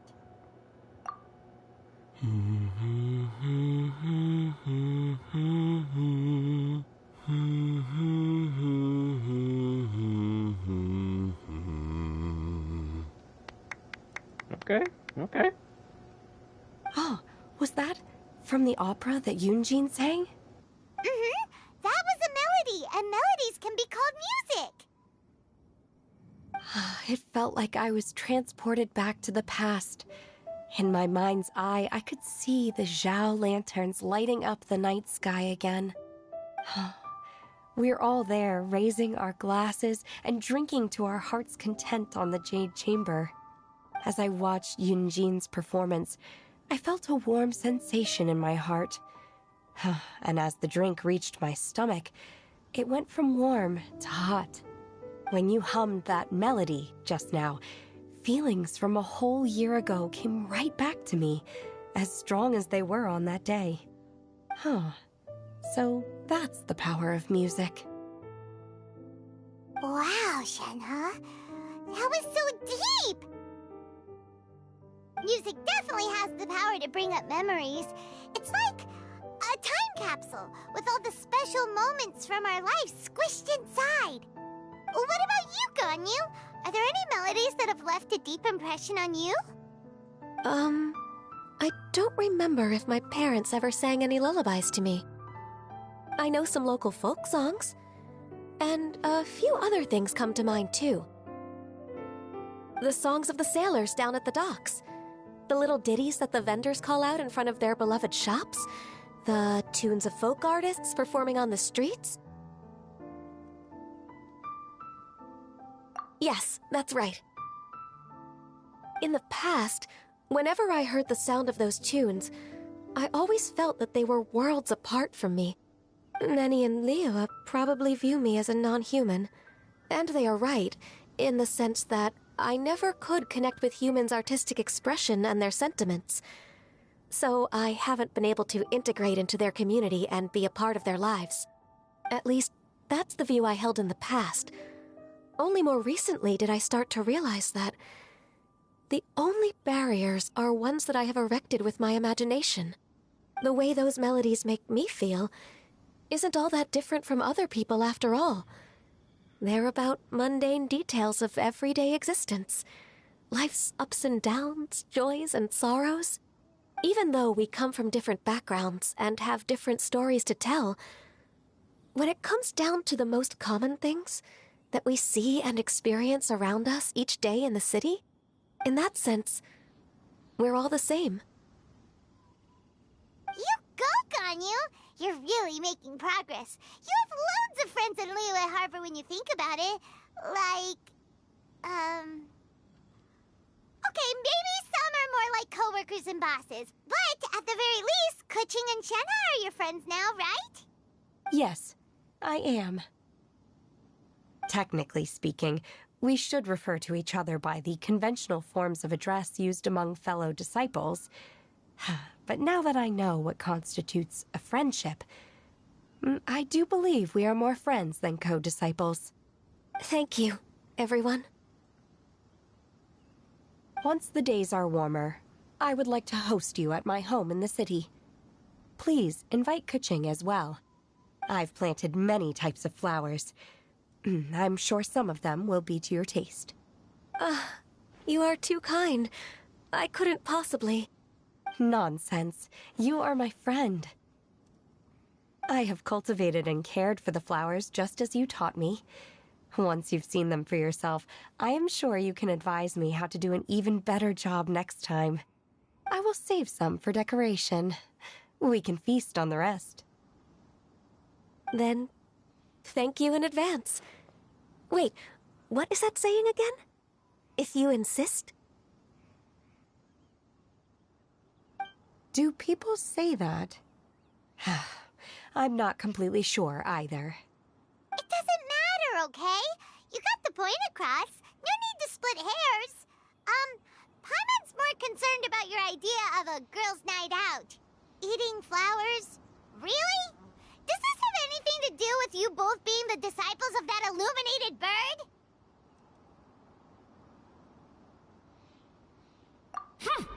Who dares refer to one not by one's Adeptus title, but merely as that illuminated bird? Master. Our greetings, Cloud Retainer. Ah! There it is! The illuminated bird has landed! Double humph. Now she has the gall to use it rather than she, even after being chastised once already? Barely a moment has passed since we last met, and yet your impertinence has reached new heights. Very well. If you refuse to learn your lesson, one shall scold you no further. One has received your message from Ganyu. On the matter of the Adeptus you seek, one suspects to know their identity. Well, shall one lead the way? I still have to complete my training for today, so I will bid farewell to everyone here. Very well. Await my arrival at one's abode later this night. On this special occasion, you should indulge yourself with some savory dishes. If you want to release a Shao Lantern, come and find us anytime. Thank you, everyone. Happy Lantern Rite to you too.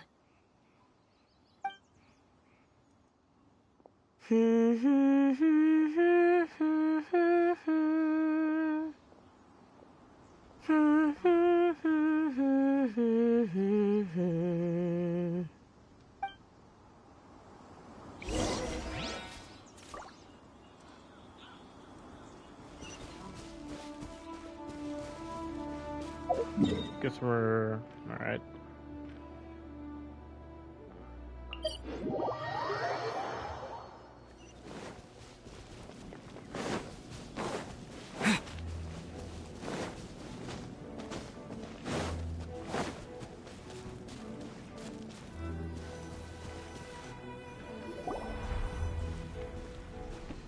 Is this Guili Plains? Cloud Retainer, why did you bring us here? Ganyu is of course familiar with the name Guizhong, but have you ever heard of her?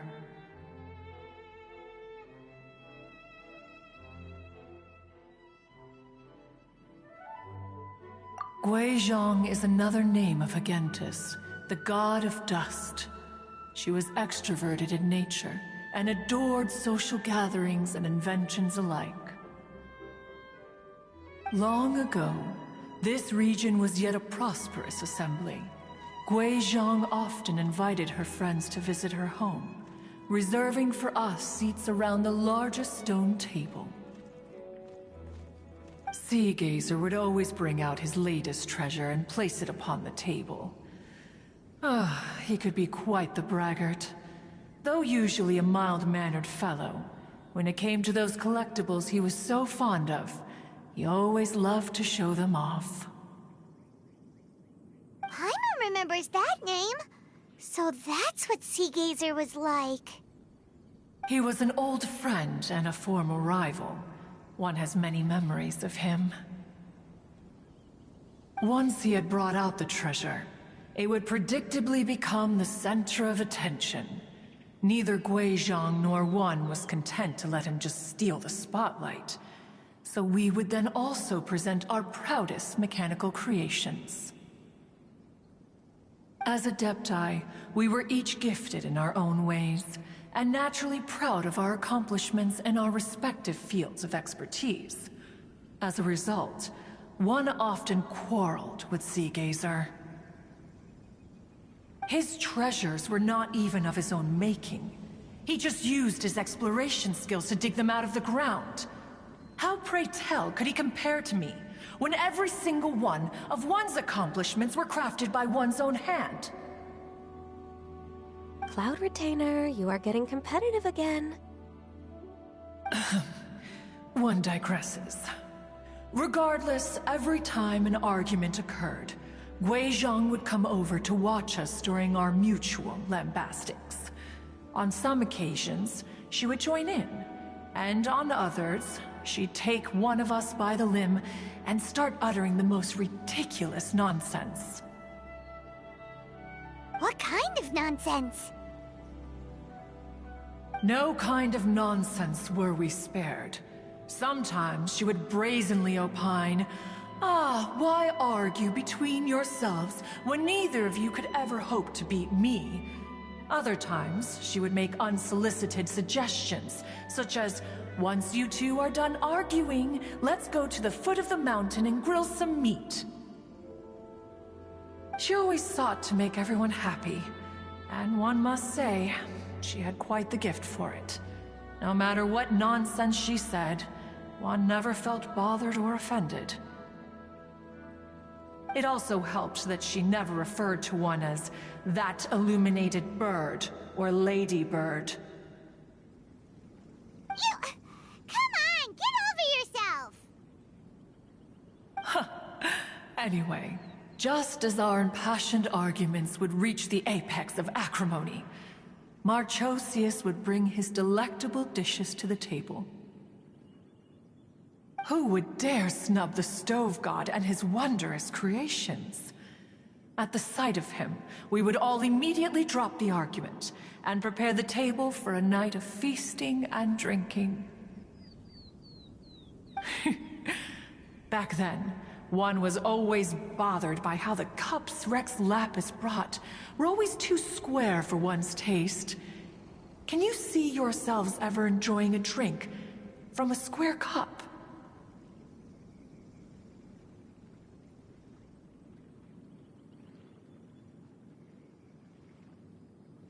Precisely. So, as you can see, even one as great as Rex Lapis was not immune to making the occasional blunder. Even one could never find fault with Marchosius's cooking. As we ate, Guizhong would continue to find topics for conversation, filling the table with humor and laughter. Each of those old fossils had their character flaws and points of obstinacy. So why was it that whenever we dined together, we always had a marvelous time? We would drink together from a spot high in the mountains until the moon set and the sun rose, and only then would the banquet finally come to an end. Streetwood Rambler would often remain to admire the flowers with Guizhong before returning to her own abode.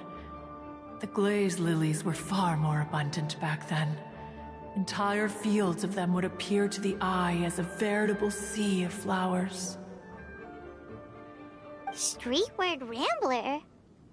That would be Ping. You probably know her as Madam Ping. Oh, okay. Wait, this is a lovely story and everything, but didn't we come here to find that Adeptus from Mr. Dvorak's story? Or are you saying that it was Guizhong? Didn't she,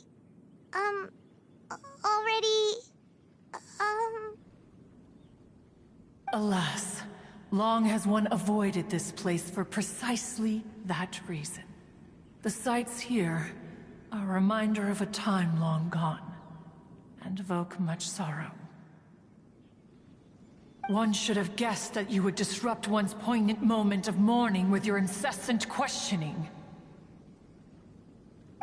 No matter, one will share the whole story with you now.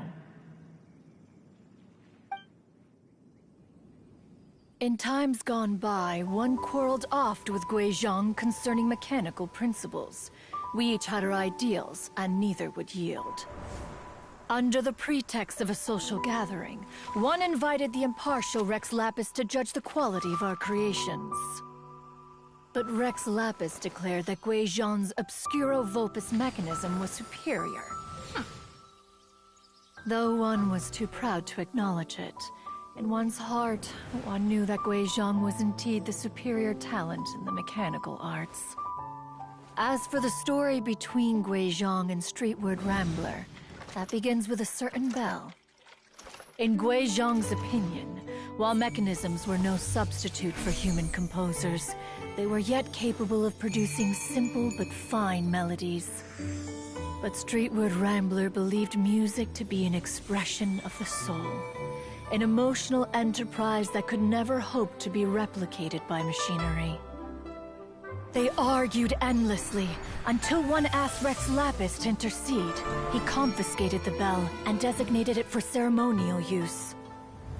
Thereafter, one would often find them convening in the mountains, discussing music, mechanics, and all the affairs of the mortal world. But these good times were not to last. War broke out between the gods, and soon engulfed the Guili Plains. Guizhong was overpowered by the enemy, and fell in battle. When Streetwood Rambler and I arrived at the scene at long last, all that remained among the ruins was her lifeless body. After this, at Streetwood Rambler's request, Rex Lapis granted her the cleansing bell for safekeeping. To honor our friend's memory, one made a few finishing touches to her ballistic device. Many lantern rites have passed since then. Many greetings and goodbyes. Upon what do you gaze? The Guili Plains? No. It's everything.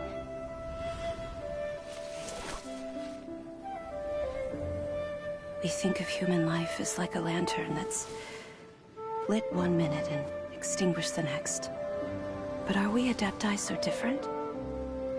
Perhaps as dust settles after a storm, we too must one day return to the world below.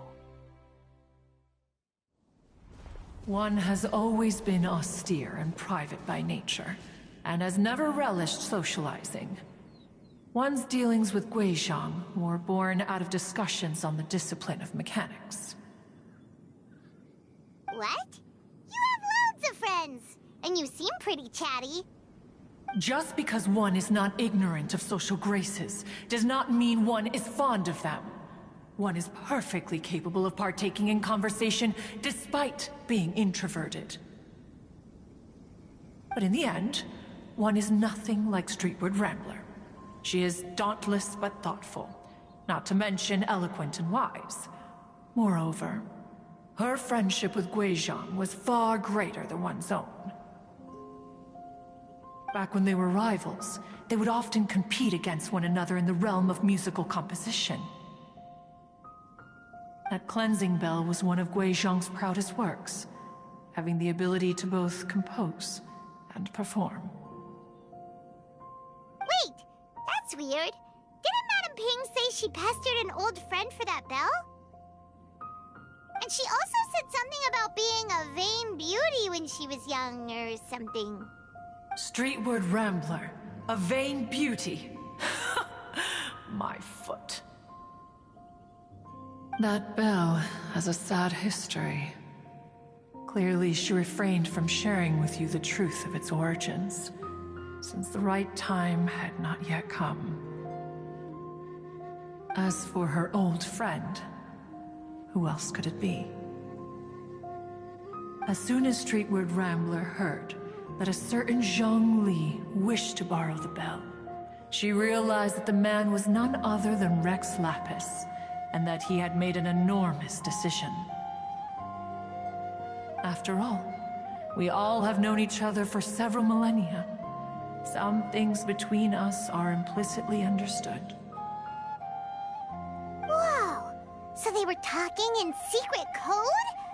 Oh, Paimon did not see that one coming. Enough of your intrusions. Where was one up to? Ah, yes. One remembers now. The cleansing bell is powered by a mechanical art, and can be used to great effect as an accompanying instrument. After the passing of its creator, it was used on numerous occasions during rites of parting. But Streetward Rambler did not acquire it from Rex Lapis for the purpose of producing further funerary tunes. No. Each time she rang it, it was to play the tune that Guizhong composed on it. The two once clashed over their beliefs about the meaning of music. Who would have thought that with Guizhong's passing and Streetward Rambler's mourning, two tunes composed in discord would eventually become one harmonious composition?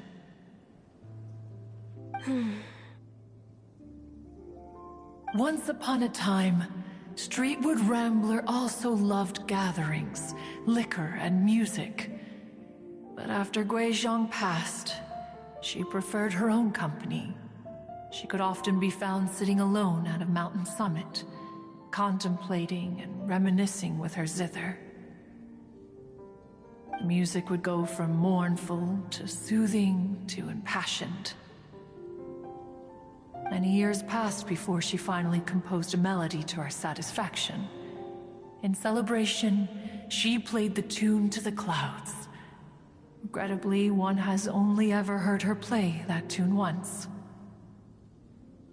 Which brings one back to the matter you've been investigating.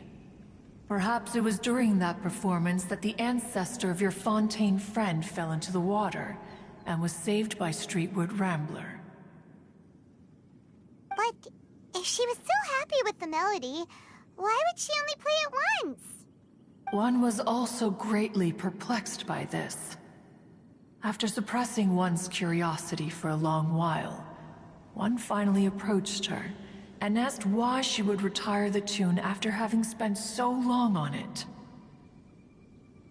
In response, she said, "Though the strings that played that melody survive, the one who inspired it is gone. Tell me, Cloud Retainer, when the one attuned to my soul is no longer here, who else could hope to understand this tune?" Aw, poor Madame Ping. I just remember being taken care of by you when I was young. Once the Archon War came to an end, I stayed behind in Liyue Harbor to honor my contract. Although I met Guizhong a few times, I never knew anything of this particular story.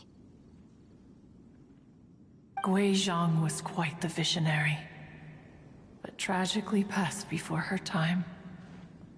Her manuscripts still lie unfinished in the realm of clouds. Blank pages give one cause for contemplation on what might have been. Had you not decided to search for that mystery Adeptus, perhaps these stories, too, would have been lost to the sands of time.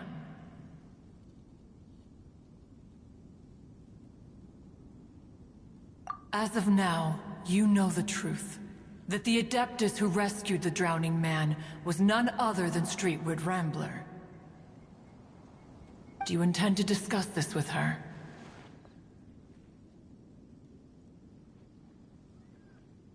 Do you mean Ping might find the topic too distressing? Precisely.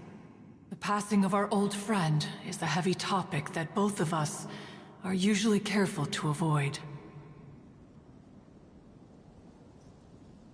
If I may be so bold, Cloud Retainer, could it be that this is just your own personal opinion? Oh? How so?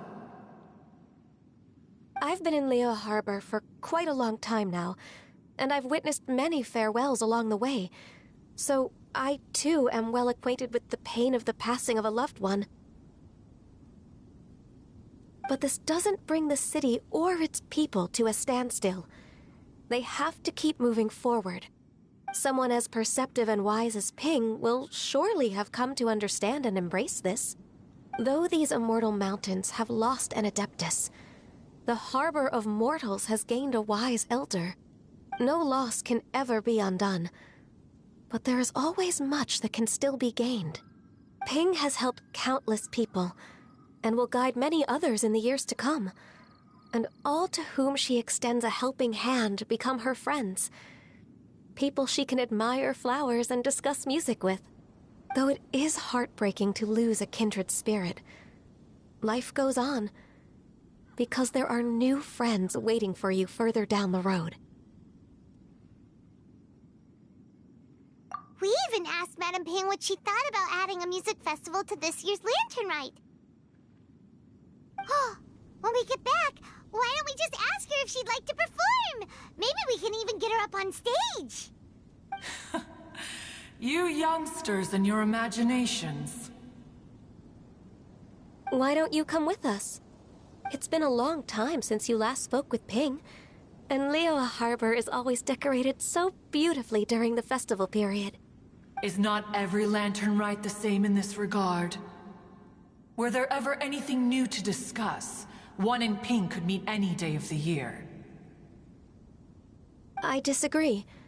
Each new day and each new year is different from those that have come before. How long will you simply let them pass you by? The edibles she brought this time were indeed quite delectable. Very well. Then one will be off. If the other old fossils have sneaked away into the city to amuse themselves, one shall soon find out. All right. We should be getting back to the harbor as well. We don't want to keep her waiting. Once the Guili Assembly, now the Guili Plains. Say, if we planted flowers there, and cared for them carefully enough, do you think that one day we'd be able to recreate the Sea of Glaze Lilies? Allow one to take back one's praise from a moment prior. You are still far too given to flights of fancy, child. What? Cloud Retainer? You were still listening? One observed that you were making no effort to leave, and returned to chasten and hasten you. This time, one is departing in earnest.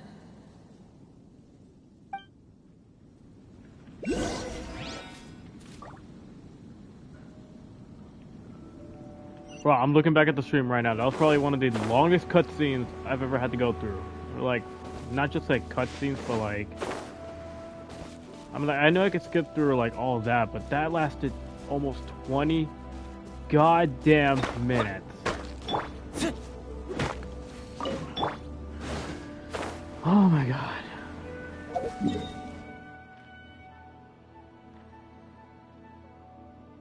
let's just return to the harbor. I didn't expect that whole entire scene to be 20 minutes long. Oh well. I did say on Instagram that I was going to be making this a long stream, so I guess all that is content. But still, 20 minutes of that. Oh my god.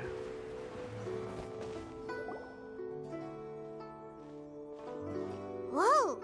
Madam Ping? And Cloud Retainer? It appears you made haste after all. One arrived but moments before you. Oh, bless my soul. To what do I owe the honor? How nice of you all to come and visit me. Miss Illuminated Bird, haven't you said anything yet? Said what, precisely? And why should one be tasked with saying it? 'Cause you're the one who's known Madam Ping the longest. Street word. Or rather, presumably, you would prefer to be addressed as Ping? Oh, Cloud Retainer, you are uncommonly polite today.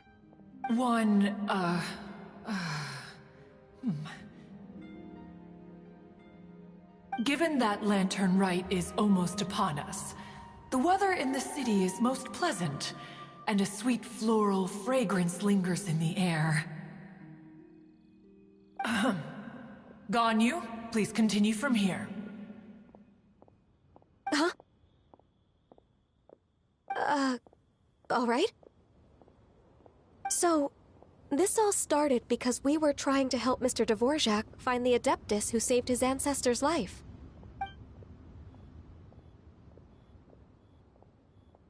Cloud Retainer informed us that the one who played that melody and rescued the drowning man was none other than yourself. Let me think. Yes, I do believe I recall that encounter.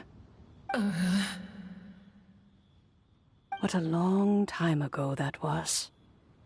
I'm surprised that you still remember it. Even more astonishing, perhaps, is the fact that this story has survived this long at all, when mortal lives are so very brief. It appears that she has proven herself right once again. Who's she? We like to call her Guizhong. From the look in Cloud Retainer's eyes, I sense that she has already told you all about her. Albeit reluctantly, one might add. Oh, there is no harm done. After all, Lantern Rite's very purpose is to commemorate the heroes who gave their lives for Liyue. Although Guizhong did not live to see the splendid sights of today, she was as much a hero as any other. So how has she proven herself right again exactly? Once upon a time, she said to me that humans were a weak form of life that she wished to protect with her wisdom. But as she interacted more and more with them, her opinions on them began to change. She marveled at the beautiful complexity of their spirits, the sheer splendor of all they could accomplish through their hard work and intelligence. She told us that to underestimate human potential would be to make a grave mistake. With the smallest amount of guidance, enormous power can be unleashed in them, and a human who has reached their full potential may well be her equal. Someone who could have as much to teach an Adeptus as to learn from them. She always had a way with words. That her mechanical accomplishments were judged superior to one's own was, one suspects, in large part due to her sheer eloquence. Speaking of mechanics, Cloud Retainer, do you still remember that potted plant mechanism? The one that the two of you gave me as a gift? Of course. Guizhong and Wan both put an immense amount of effort into that gift.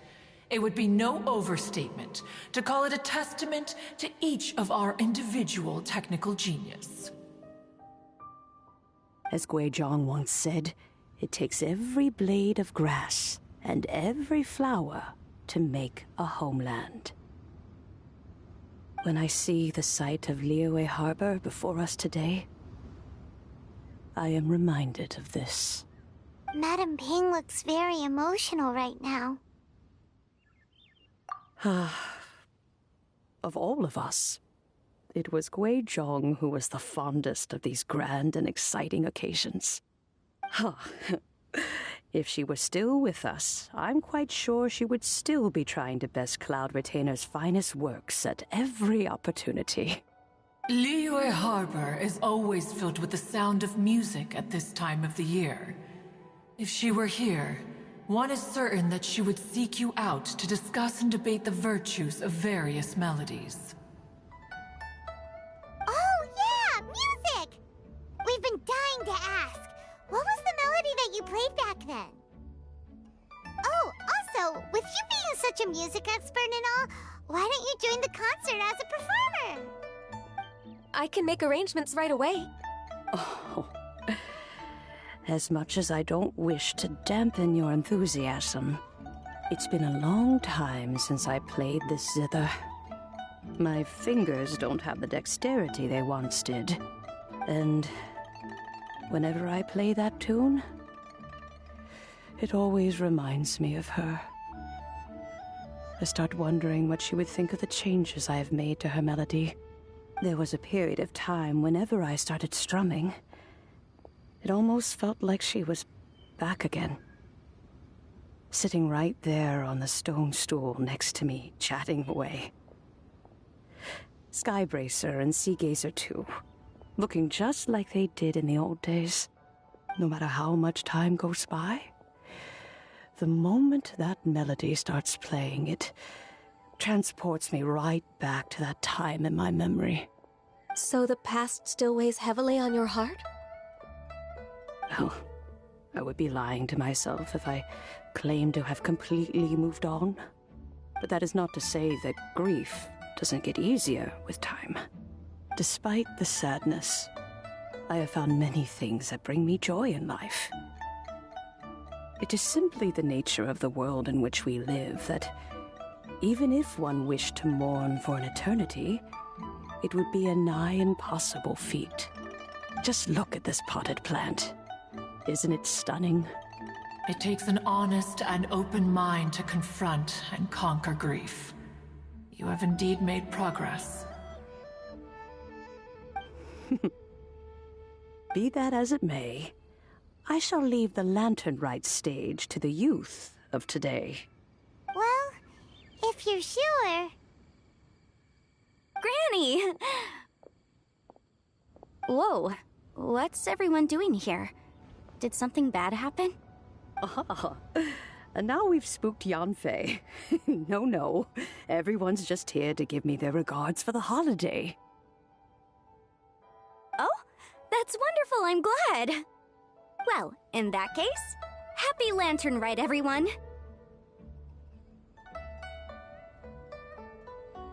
Happy Lantern Rite. Oh, I just remembered that I have some work to do at Yuehai Pavilion that I need to discuss with Yanfei. I haven't been able to find a chance until now. I will leave Mr. Dvorak in your capable hands. Cloud Retainer, Ping, we will be off for now. Huh? Does it have to be right now? Which case is this again? Hey, Ganyu! It seems Ganyu still has much to learn when it comes to the art of deception. What a pity. She has learned nothing of one's ability to carry a conversation. Since it's been so long, Cloud Retainer, why don't you stay? I'll make a cup of tea and we can chat a while. Gladly. This was one's intention as well. When you next see the Fontaine musician, please give him my regards. I'd like to wish him the very best with the concert. You got it, Madam Ping. Thank you all. I think you've listened to enough of my nattering for one day. As for that melody, I will play it for you all another time. Goodness knows I need to practice it first. Wow, that'd be great! We'll look forward to it. When that time comes, wherever her spirit may be among the countless grains of sand and specks of dust between the harbor and the mountains, perhaps she will look at the Liyue of today and steal a smile when she sees the prosperous land that it has become. All right, let's go tell Mr. Dvorak the news. Peaceful neighborhood.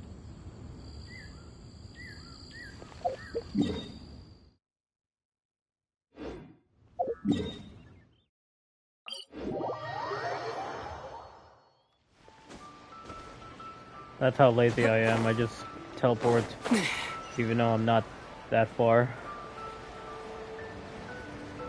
Ah, there's Kaching right there. And him. Mr. Dvorak! Ah, and Kuching's here too! Thanks for helping set all of this up. Welcome back. Did everything go well? Really, really well. We found the person Mr. Dvorak was looking for.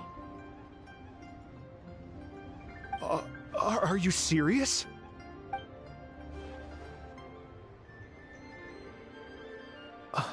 I see. So the melody my ancestor heard was an adeptus remembering her late friend? That certainly explains why it was such a powerful and poignant tune. Huh. That's a really interesting first reaction. Guess that comes with having a musical mind. I have to say, though, it's hard to believe that the fairy from the tale is now an elderly granny. Oh, Paimon knows exactly what you mean. Normally, Adepti don't age at all. But Streetward Rambler, or Madam Ping as we know her, probably only became old because it's what she wanted for herself. Madam Ping possesses vast knowledge and great wisdom. Whatever physical form she may decide to take, her mind and wits are as sharp as they come. Yep, Kuching summed it up perfectly. That's exactly what Paimon was trying to say. I think... yes. I must thank her in person. That can wait until after the concert, though. For now, I need to devote all my emotional energy to the performance. Ah, speaking of, Madam Ping wishes you all the best at the music festival. Paimon has a sneaking suspicion that she'll stay in her usual spot, but listen to the performances from afar. Wait, are you serious? Huh. Oh no, now I'm starting to get nervous. Okay, alright. Nope, another rehearsal is in order. Please excuse me, everyone. Mr. Dvorak? He's already gone. Paimon wasn't even finished telling him everything. Before we set off on our search with Ganyu, he asked us about what music means to people. After our recent adventure, Paimon thinks we have a lot more to say about that now. Please, share your insights with me. Well, we found out that music can be used for good, but also for bad. It can make people happy and moved, but it can also be sad and bittersweet. And music is like a kind of memory written in people's hearts. It can put you in touch with feelings from a totally different time and place. It sounds like you had an eventful trip. Don't worry, I'm sure Ganyu will fill me in on all the details shortly. Wait, does that mean you're gonna carry on working? Mm-hmm. Just a few things to wrap up. All the groundwork is done. As long as everyone enjoys the festival activities, all our efforts are worthwhile. Happy Lantern Rite to you as well. Whew. That should be everything taken care of, right? Oh, no, wait. Paimon feels like she's forgetting something. What was it? Oh, it feels like it was a while ago. Shoot! Latent... Wait, no. Anyway, fancy bamboo shoots! Zhongli said he wasn't in a hurry, so if we went now, there's probably still time, right? Anyway, even if we don't make it, it's not our fault. He could have totally picked them by himself. Ugh. Anyway, let's go check with him at Wangsheng Funeral Parlor.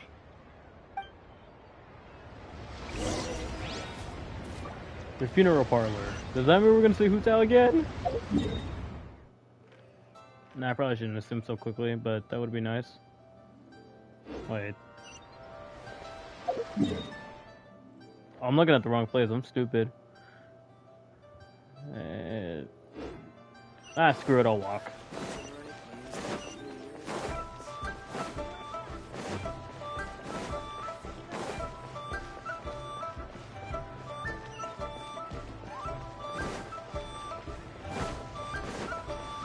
Hey!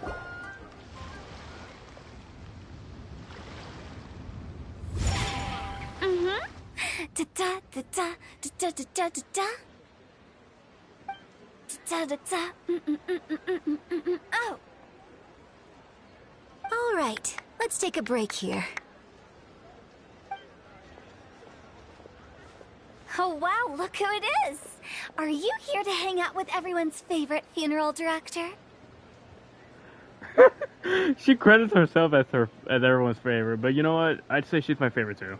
So you're just casually practicing your rapping skills at the entrance to your funeral parlor? In broad daylight? Okay. After everything we've been through, you don't see me for a hot minute, and you're back to being scared of your own shadow. We have all this open space, a clear view of the mountains behind and the sea in front. Not to mention we have several invisible audience members enthusiastically cheering us on. It's the perfect spot to rehearse. Invisible audience members? Gotta say, it took me a few days to get used to Director Hu's way of talking. Xinyan was pretty spooked too when she first got here. Just like when she sees a frog, but a giant frog with sharp teeth. Come on, knock it off. What's wrong? I've never seen someone look so confused before. Well, don't worry, because Director Hu's here to explain it all. There once was a Fontaine musician who went around town on a mission. He came door to door for his iridescence tour, looking for acts to audition. With my words, Xinyan's chorus, and Yunjin as our mentor, we'll take the stage by storm with flames roaring and the whole audience calling for more. For sure!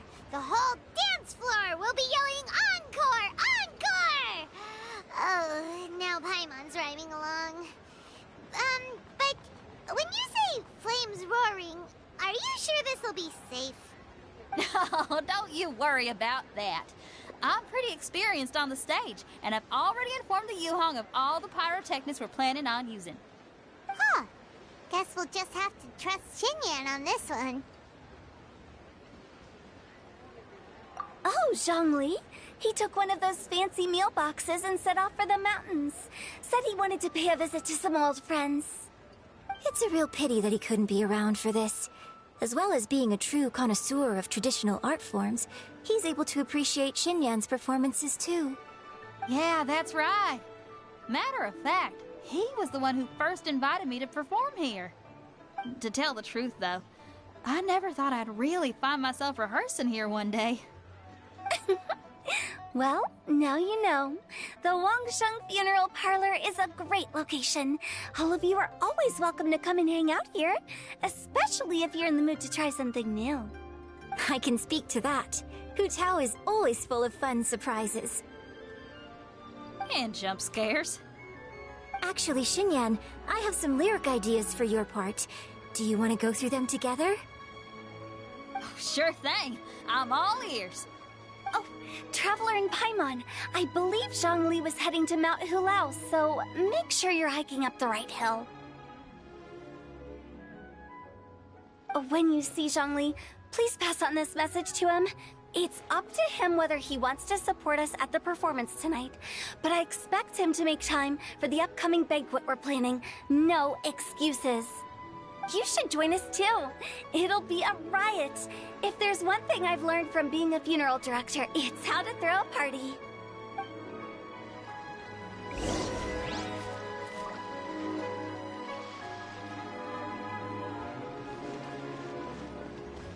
Alright, let's go through Zhongling.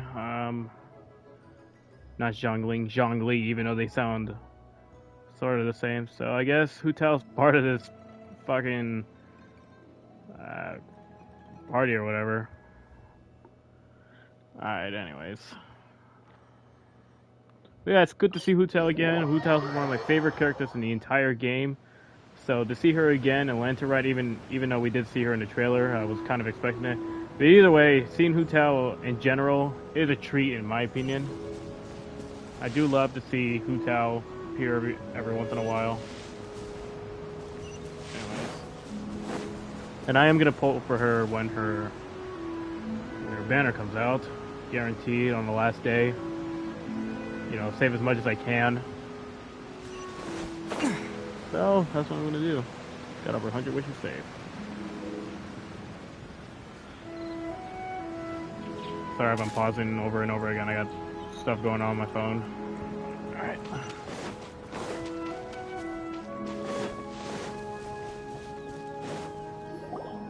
Paimon sees them! It's illuminated deer! And illuminated bird number 2!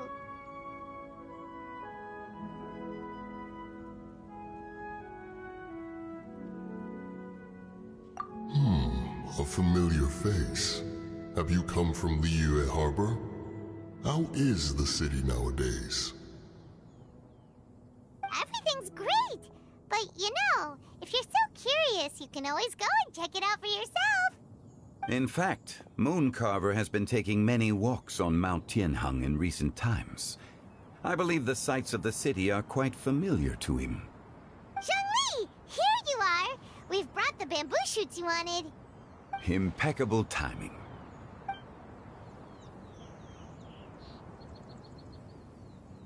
Traditionally, bamboo shoot soup ought to be slow-cooked for many hours on low heat. Using Adeptus arts to hasten the process is something of a shortcut. Wait, that mechanism, is that? Indeed. Cloud Retainer kindly lent me her supreme cuisine machine. Can we not just call it a cooking machine? Actually, never mind. She seems to take a lot of pride in her mechanical gizmos, so it's probably best if Paimon doesn't go changing the name willy-nilly. I trust that you found the answers you were seeking during your recent journey.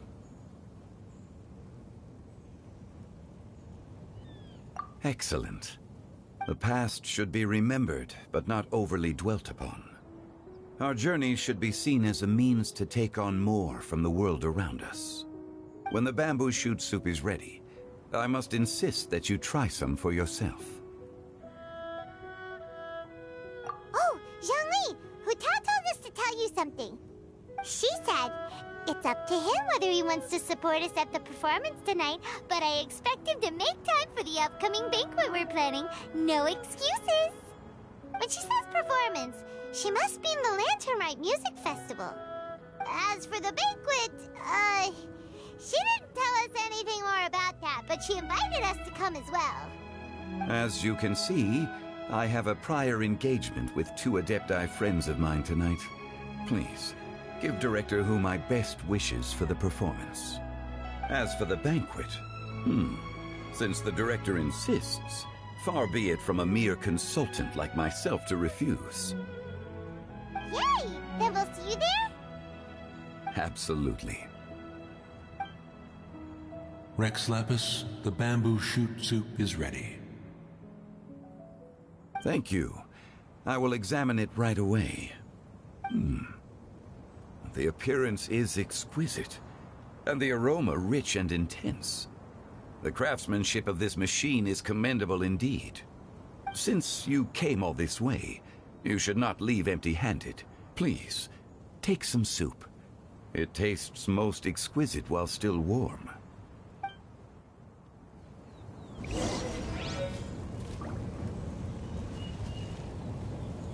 Ooh, soup.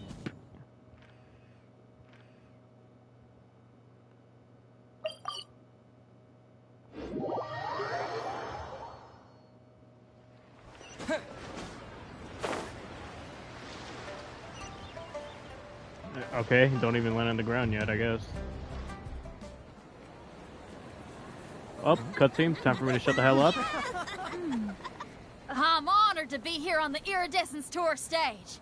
All right, without further ado, I'm Xinyan, this is Hitao, and this is a little something called... The Flame Lilies!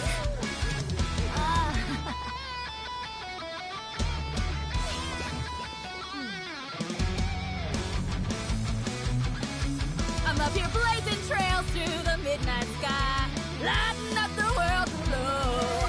And when the crowds all hear my voice, they'll meet the spirit of rock and roll. Let's go!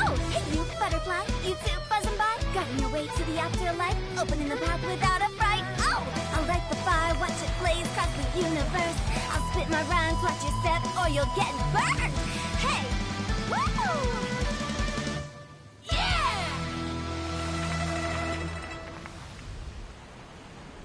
Does anyone have any plans tomorrow? With another year behind us, I think we deserve a celebration of our own. My treat. Interested? The Tianquan footing the bill? I can't miss out on that.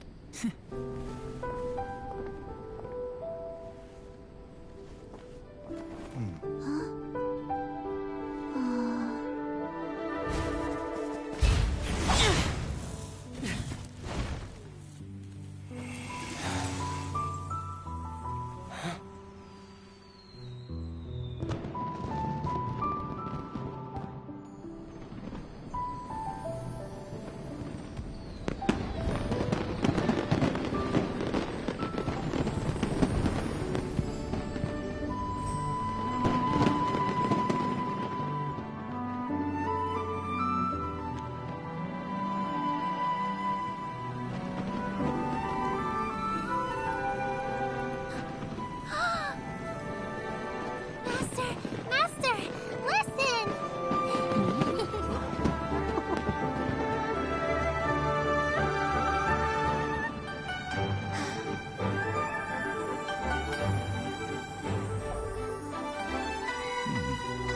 May the year ahead be a blessed one. I believe it shall be.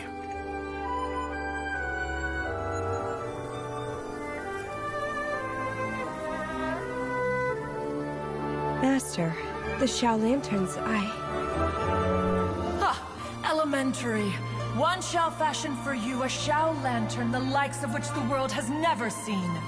And you must take it to Liyue Harbor to display its magnificence for all.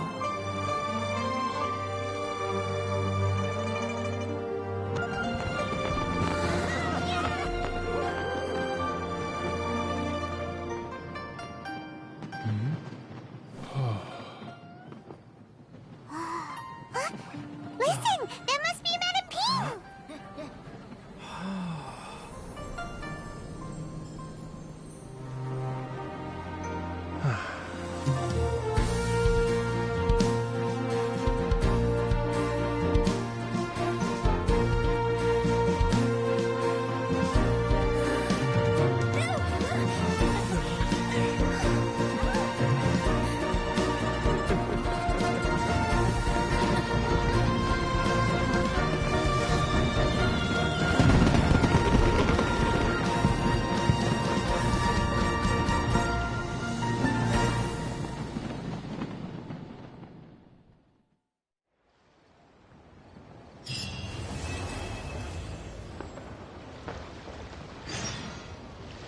Alright, that was a hella good cutscene. I really enjoyed that, but from what I've seen, that's not really the final chapter, right? Or part? Epilogue. Okay, that's right. It's ending already?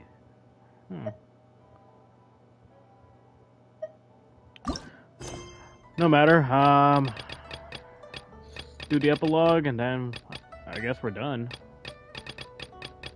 Wait, is this really where the epilogue is? Huh. So wait for the following night.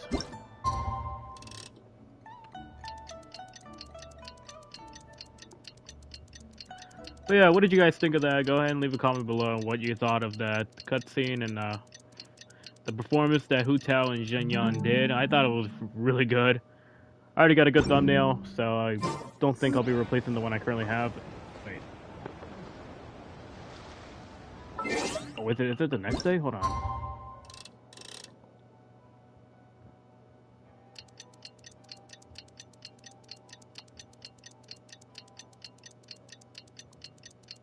I think I did it a day early. Okay, that should be right. Traveler, hurry! It's almost time for us to join Hu Tao for dinner! Okay, got it. And we'll be meeting at Shinyue Kiosk. It's the place with a really long wait list.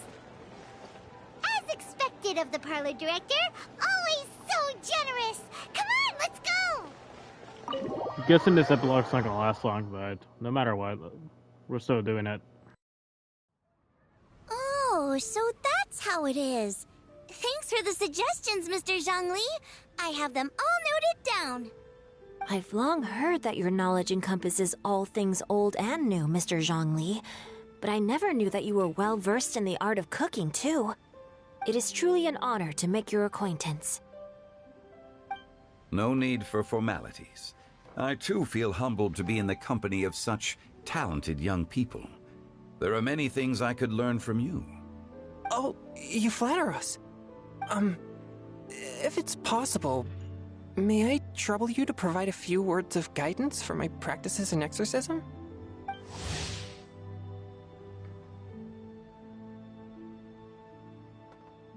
Exorcism? I can't say I'm an expert in the field, but if you don't mind, we could start by discussing... Whoa, there's so many people here. All we knew was that Hu Tao invited Zhongli over. Paimon never thought we'd be meeting so many old friends. Happy Lantern Rite, everyone! Likewise. Please take a seat.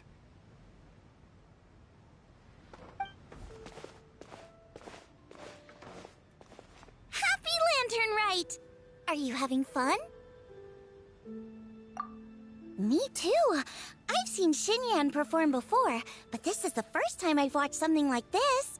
I heard that the audience loved it too, and she's been receiving quite a lot of performance invitations lately. She's more busy than ever, and Yunjin's gonna help her. Yep, and they asked us to pass on their season's greetings to everyone. They hope we'll have a wonderful gathering. The performance was spectacular indeed. However, it gave Xiangling a huge burst of inspiration, which in turn gave us a bit of a headache.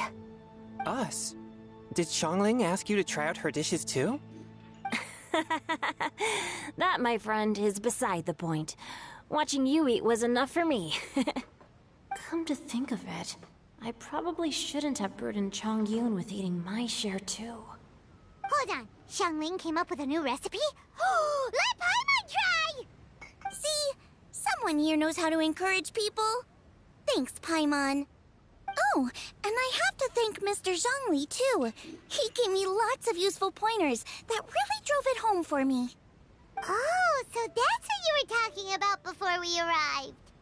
Yes. Since we'll be dining together, the topic of our conversation naturally revolved around cooking.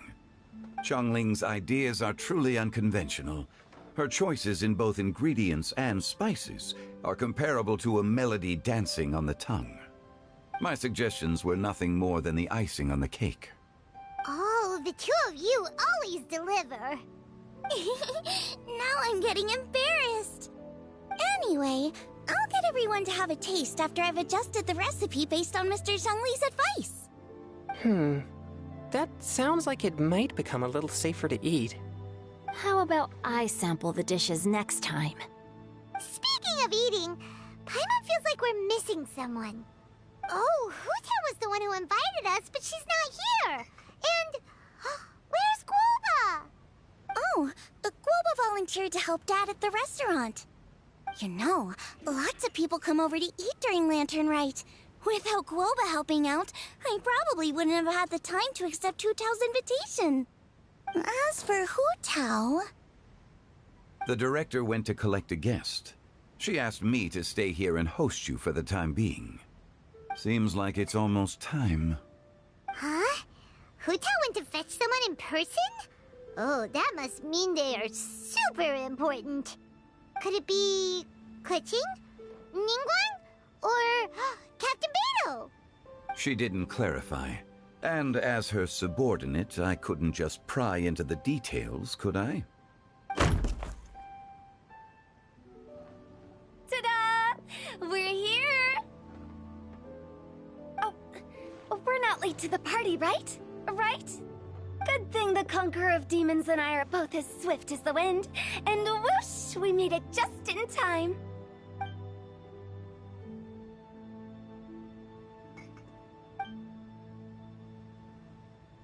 Oh. I see. So the important guest is the Conqueror of Demons. I've been looking forward to meeting you. The director didn't mention anything when she invited us. What a pleasant surprise. Gathered here with us tonight are not only young and accomplished individuals, but also the protector of Liyue's peace, Adeptus Alatus. To convene here with all of you is indeed a great honor.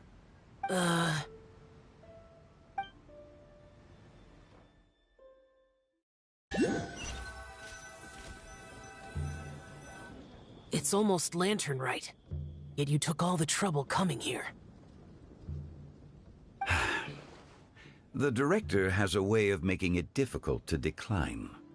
Rex Lapis, may I ask what troubles you? The director asked me to buy sesame oil in preparation for the celebrations. Then why would you come all the way to Wangshu Inn? I had a pleasant chat with Chef Yenshao and received some spices from him. And, see?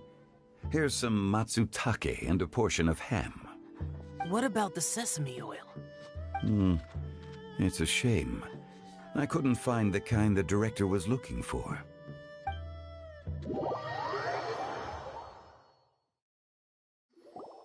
I'm sure you're exaggerating, Zhang... sir. There he goes again. Enough with the pleasantries. Go let our guests take a seat. Everyone here today is well known in their own field and has probably heard about one another to some extent. Some of us are even old acquaintances, so there's no need to be this formal. I heard that the Conqueror of Demons and the Traveler are pretty close, no?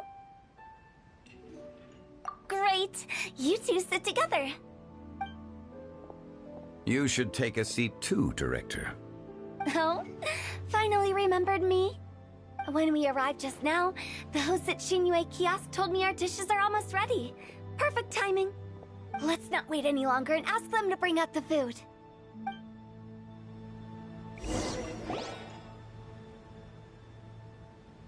Paimon would have never guessed the person who Tao went to fetch was Xiao.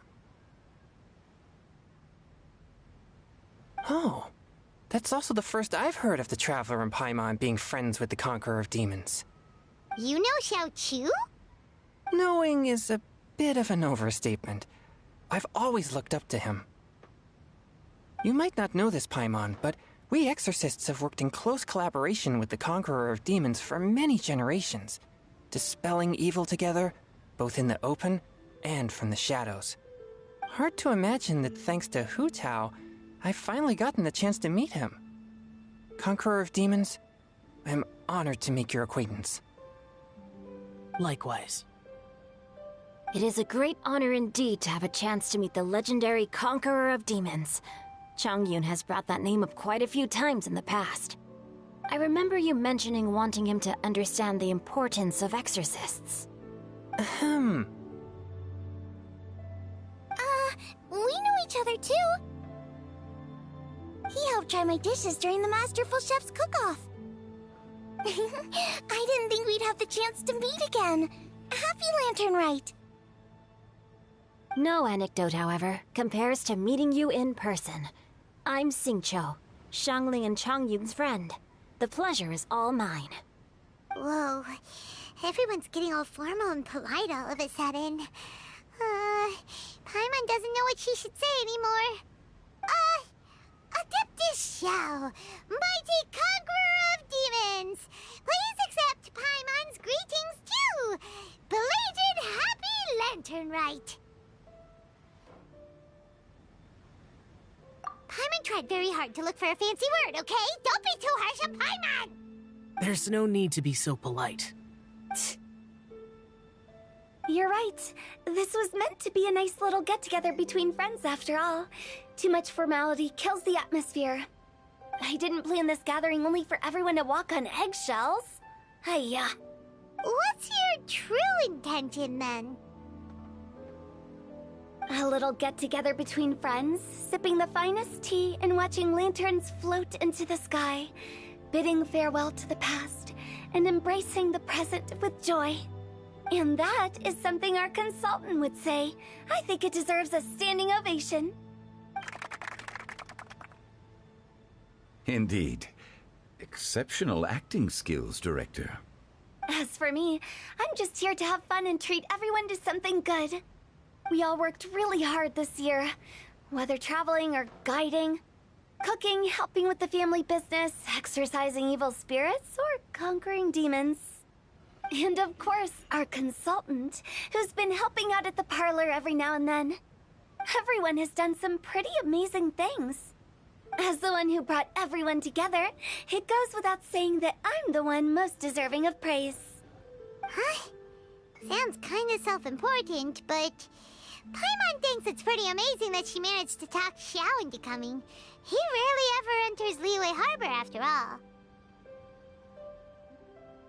It wasn't as complicated as you think.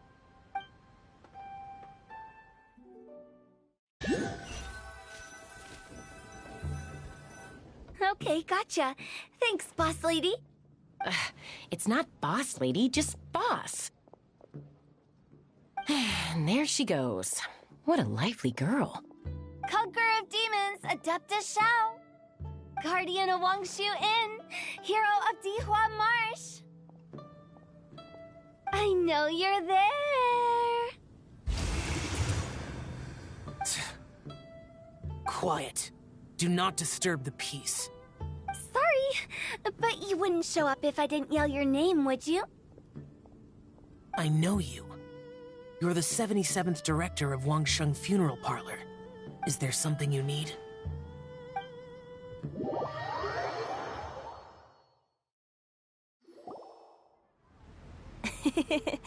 That does sound like one of Hu Tao's antics.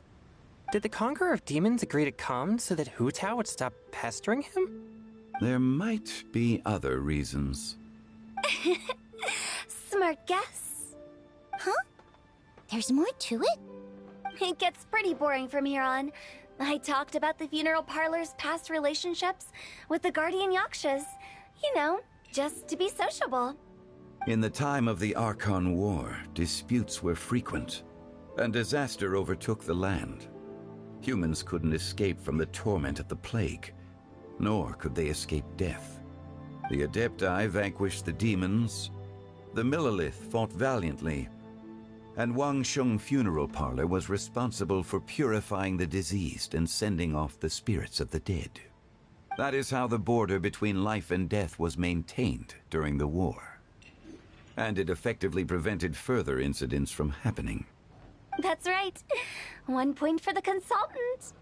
But despite our deep-rooted connection, it still took me quite a while to actually convince him. You know him pretty well, huh? This matter is out of my control, so I need to be cautious. True, but I've kept that in mind too. That's why everyone here today is in one way or another acquainted with elemental power. Besides, it'll only be for a short while as we dine together. There won't be any lasting consequences. But I didn't expect there to be so many people. There's no need to worry, Conqueror of Demons. we're not feeling anything unusual so far. Our young exorcist over here is protected by his pure yang energy, so he's probably the most resilient. That's not the same. And did you just toss your carrots into my bowl? Hey, don't look away. Huh? What? I'm siding with Chongyun. I saw that too. You're lucky Guoba isn't here today. He hates seeing people being picky with their food. If he'd seen that, he'd definitely make you eat all your carrots. Is that a threat? Huh? Guoba would do that? Is he that uncompromising? But now that I think of it, Xianglin told me that Guoba used to be the stove god. It sounds like you've heard the rumors.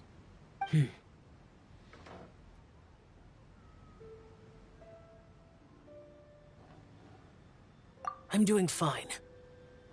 Not long ago, before Lantern Rite, I met an old friend. Thanks to his help, things have been a lot more stable than before.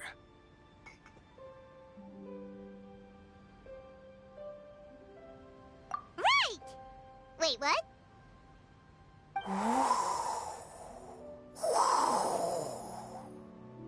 Seeds of story, brought by the wind. And cultivated by time. Did Paimon just unconsciously complete that thing? That voice. Could it be?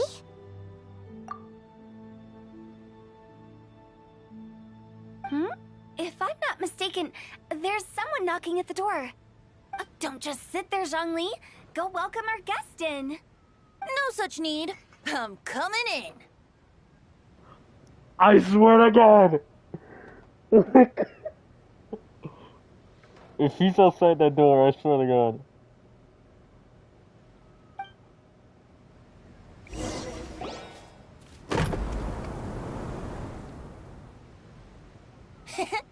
You finally let me in.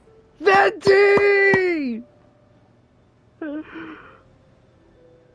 Hello, hello. No matter if we've met before or not, this moment marks a brand new encounter. Old friends and new, happy Lantern Rite. Oh my God.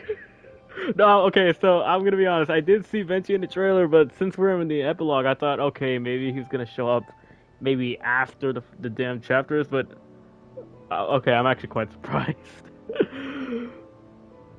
Oh, I'm so happy to see you, Venti. Oh, it's the Tone Deaf Bard. Oh, he seems to carry a valiant breeze wherever he goes.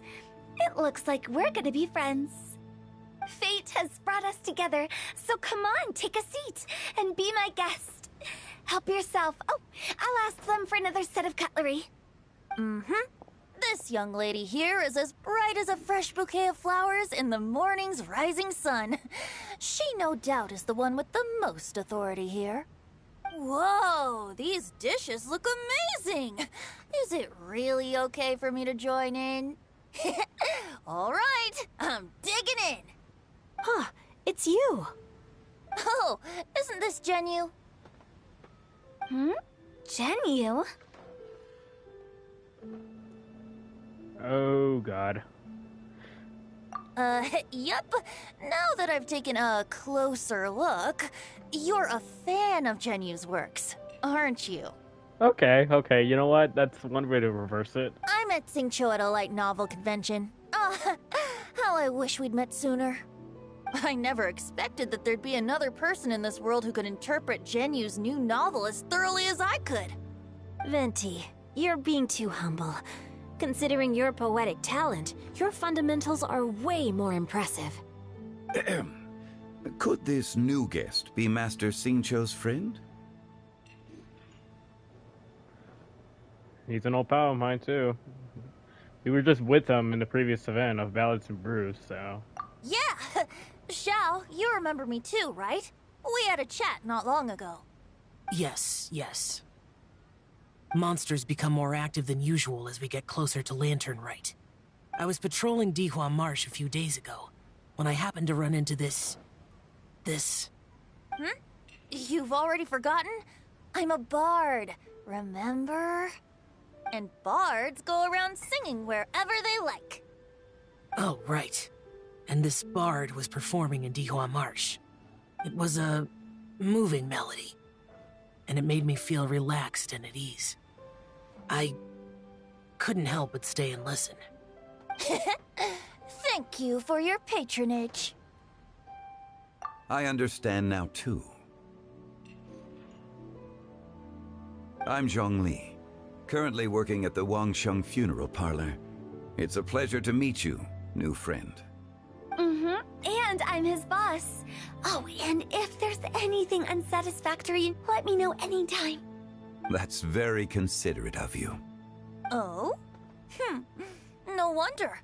Only a boss as savvy and reliable as you would be able to hire such an impressive consultant.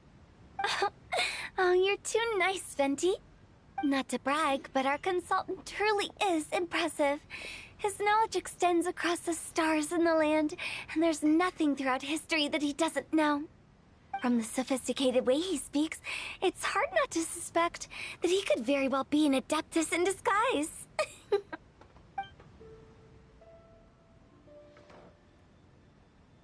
Shao, you're an adeptus. Do you think it might be possible? Sorry. I'm only good at conquering demons. I'm afraid I don't have much knowledge in that matter. Really? But Paimon thinks you're super knowledgeable.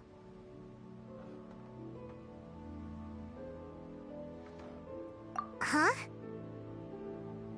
Oh! Right!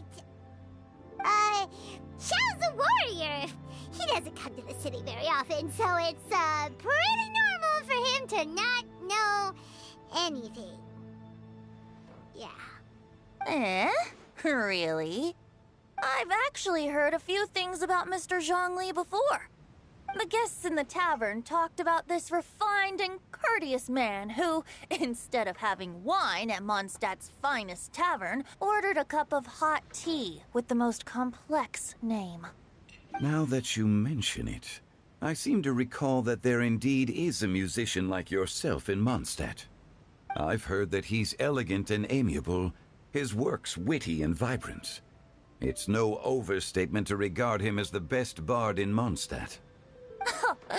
Now you're making me embarrassed. I would say that Mondstadt's poetry is a little run-of-the-mill sometimes. There's one I heard a while back that went, The old house is renewed, welcoming the spring breeze, awakening old memories. The meaning's there, but the word choices are unimaginative, and there's a distinct lack of literary flair. I think so too. The composition needs a little jazzing up. If I were to give it a go, I'd make it an old melon on a vine, a new flower that grows fine. Oh, good one! It feels unique and has a nice ring to it. You have great taste, Venti. I was right about you. Let's shake hands. Of course, of course. Hey, Shincho! Mind lending me a few books when we get back? Pick out some well-written ones. I don't know if it's my own lack of literary knowledge, but I couldn't tell the difference between those two. I don't think it's your fault. Changyun's right. It's not our fault. Oh, you have a point. But speaking of, why is the tone-deaf bard here? Are you here to take part in Lantern Rite too? I heard that Liyue will be hosting a Lantern Rite music festival this year. As a musician myself, how could I possibly resist the temptation to come take a look? Or listen. Getting to know other musical styles is essential to sparking inspiration, don't you think?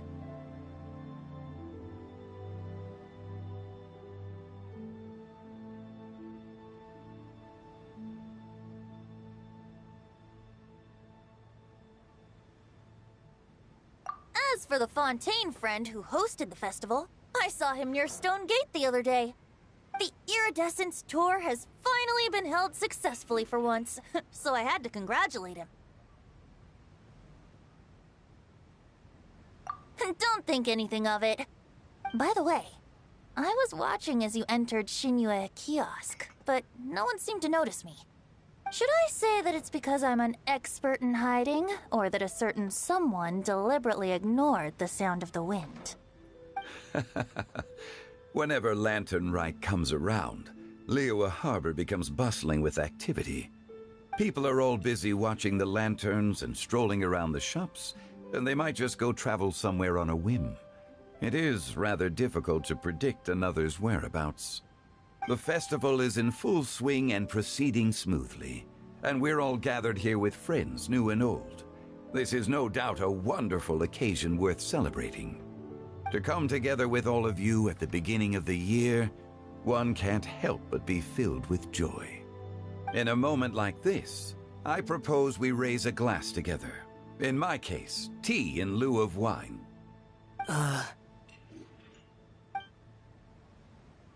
Very well said, Mr. Zhongli. That was exactly what I wanted to say. Now I'm getting a little self-conscious. I didn't cause you too much trouble barging in like that, did I?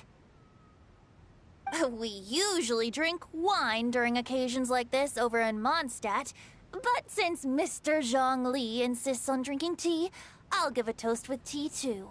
Everyone, thanks for the treat. You're welcome. As the host of this gathering, I hope everyone enjoys the food and drinks. May this year be better than the last. Considering that everyone may have other matters to attend to later, sticking to tea seems like a good idea. All of a sudden, they started proposing toasts. Should we?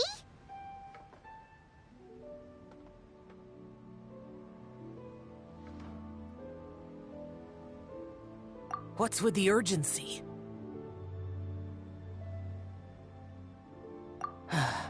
Sure. Have you two finished eating? It's always nice to have a breath of fresh air after a meal. Helps with digestion. Paimon will come too. Yeah? Okay then. Don't forget to come back.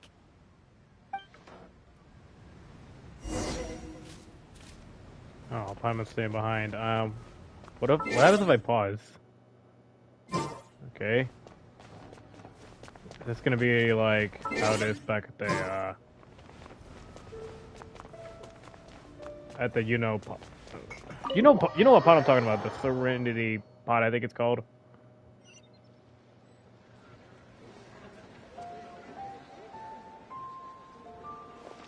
Are you all right?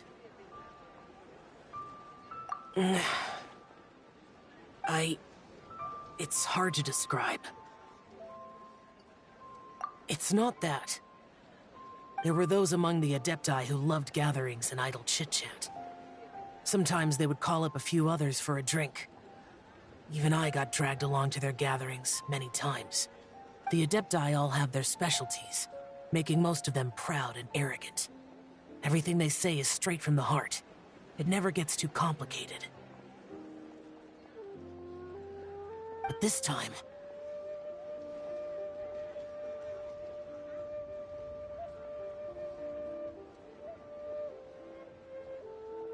That's not what I meant.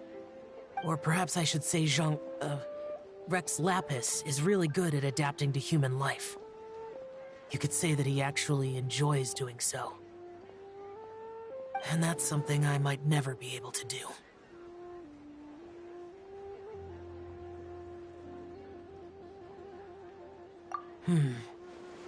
That does sound like something you would say. No matter. I know my circumstances. Whenever I think of the ordinary conversations I've had with you, it feels strangely novel. Yes. The parlor director went out of her way with the invitation, so it was difficult to turn her down. I had made mental preparations before agreeing to come. She told me that all the guests today would be acquainted with elemental power. and I knew that you would be here. But I didn't expect the other guests to be... General Capisis always said that we should live in the present and enjoy every pleasant surprise. Perhaps that's what I should do with what I'm feeling now. But I think he meant designing clothes for those around him. The clothes were intricately designed, but inconvenient to wear. Brother Bosacius never tried to hide his distaste in front of him. Rex Lapis did like his designs and even collected quite a few. The outfit he wears now was also designed by General Capisis himself. I never saw him wear this during the war. I didn't expect him to start wearing it later. Oh, here you are. I'm not intruding, right? You're not. What is it? Hu Tao saw that everyone's done eating and asked the staff to bring out the desserts. Paimon got so anxious that you weren't back yet that she scarfed down her dessert without the usual slurping and munching. You gotta love Paimon. To be honest, I was kind of worried too. You looked a little restless just now, and I thought you weren't used to the food here and was planning to head back to Wangshu Inn for something Yanqiao made. You're worrying too much. Why would I? Anyway, let's head back. Please wait! There's another reason why I came looking for you. Here, take these. I brought them for you. Almond tofu?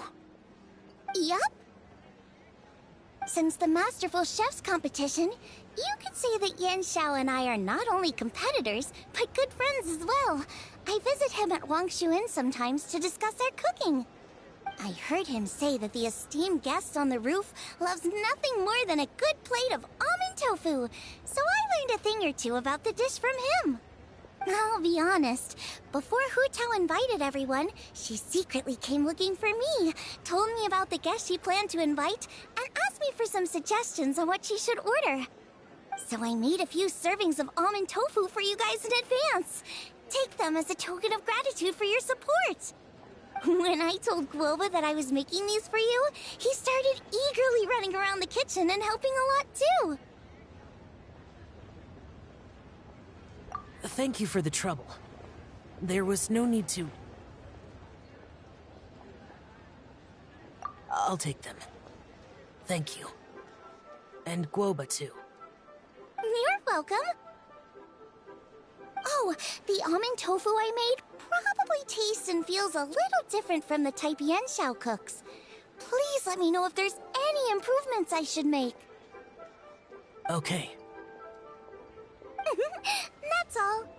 Alrighty, we should head back now. We can't keep Paimon waiting.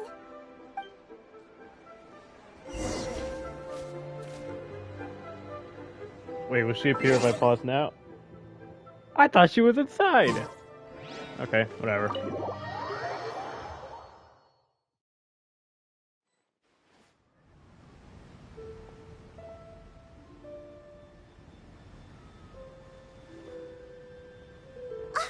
You're finally done whispering secrets to each other? So much for promising Paimon you'll be back soon.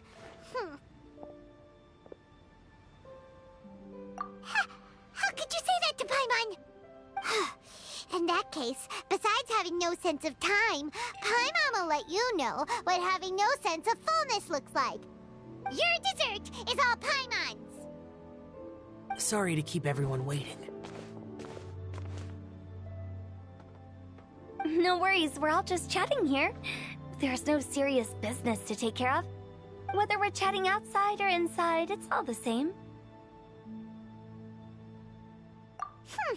Paimon's too busy eating to talk to you. But even though we're all well acquainted by now, I think this festive gathering deserves something ceremonious.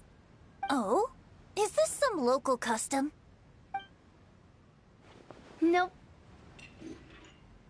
This is something I made up so that good luck will be on our side, that's all.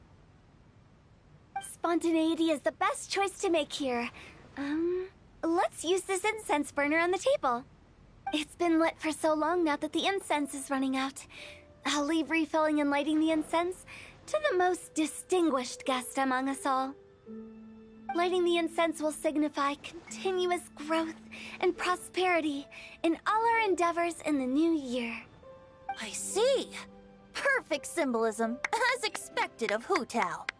And speaking of the most distinguished guest here today, I'm sure we all agree that it's Mr. Zhongli. I'm not very familiar with the details of his past deeds, but chatting with him has been a real eye-opener, even for a bard who has traveled all across the world. If knowledge were a form of power, one could even say that you're a wielder of unlimited strength. But when it comes to having a way with words, the notable bard is certainly one cut above the rest. I just happen to have a good memory. It is such an unexceptional skill, yet you made it sound like an unparalleled talent. I am truly impressed. Since we all get to nominate someone...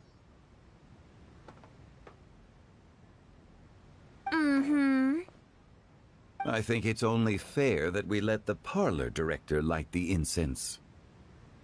Huh? That won't do.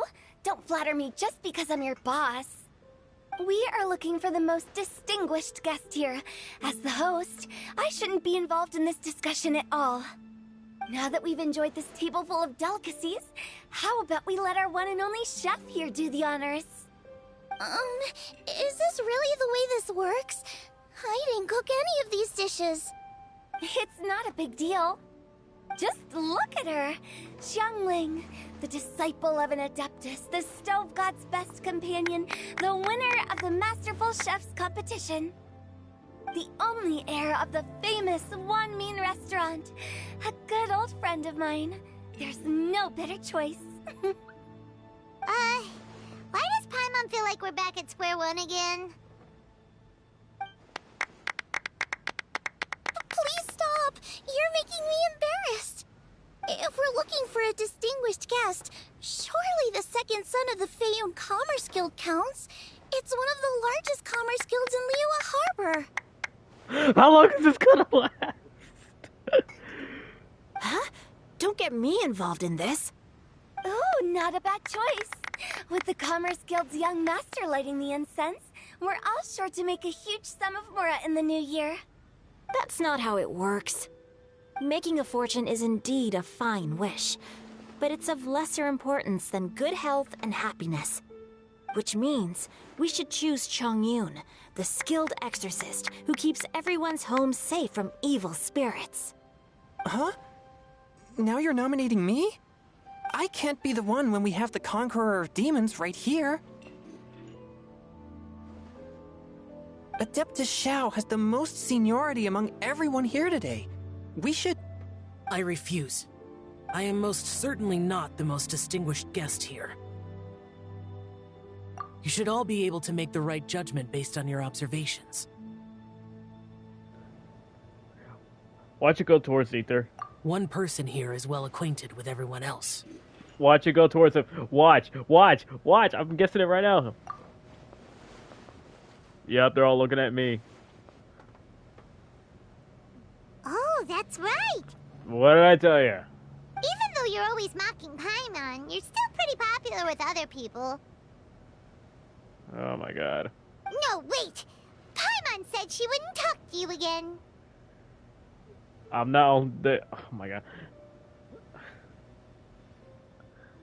I'm not the only well-connected person around here, though. Huh? Who else is there? Take a look in the mirror. Okay, now,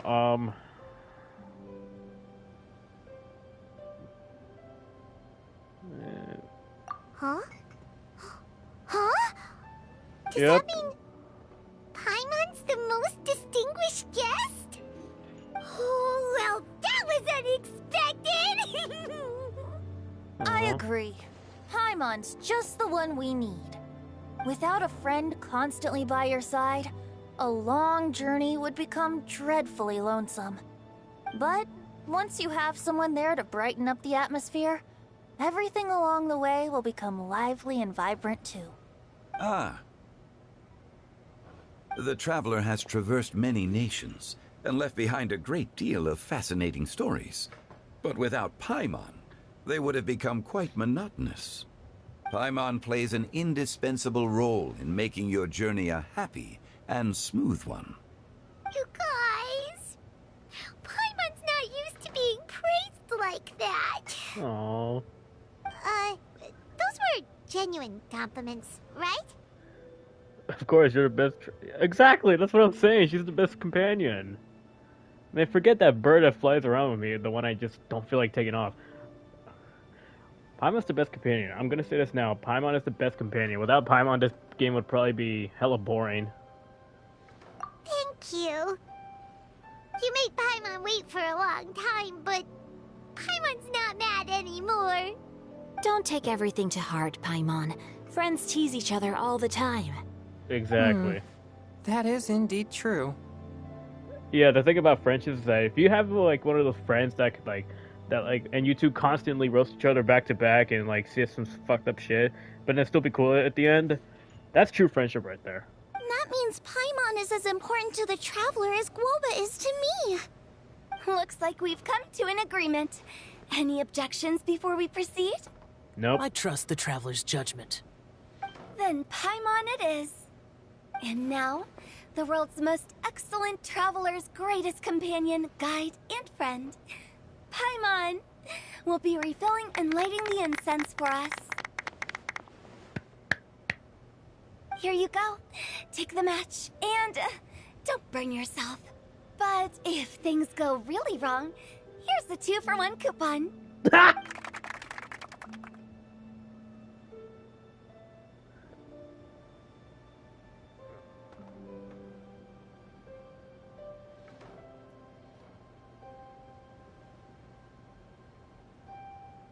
Oh, it's time to say goodbye.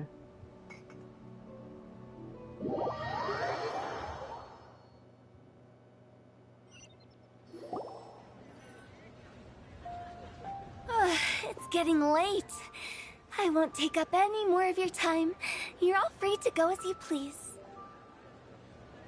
Yeah, I'm kind of surprised this lasted longer than I thought. Like, I didn't think it was gonna last like this long. I thought maybe it'd be lasting at the very least 10 minutes. It's probably longer than the previous event. At least the one I played, because the one that happened in Inazuma, I actually didn't play that event once, so... Yeah, whatever I missed, I missed. Yep, the tea was amazing, too. You don't have to go all polite on me. Just remember to come when I invite you next time. Let's see. It's dark out, so I'm going to accompany Xiangling, Xingqiu, and Changyun back home. As for the rest of the guests, I'll leave them to our consultant. No need. I'm headed towards the harbor to meet a friend on the ship. There's no need to trouble one such as Mr. Zhongli. I think you know the place I'm talking about. Come meet me anytime. It was great getting to know you all. Let's meet again when the spring breeze begins to blow. Bye.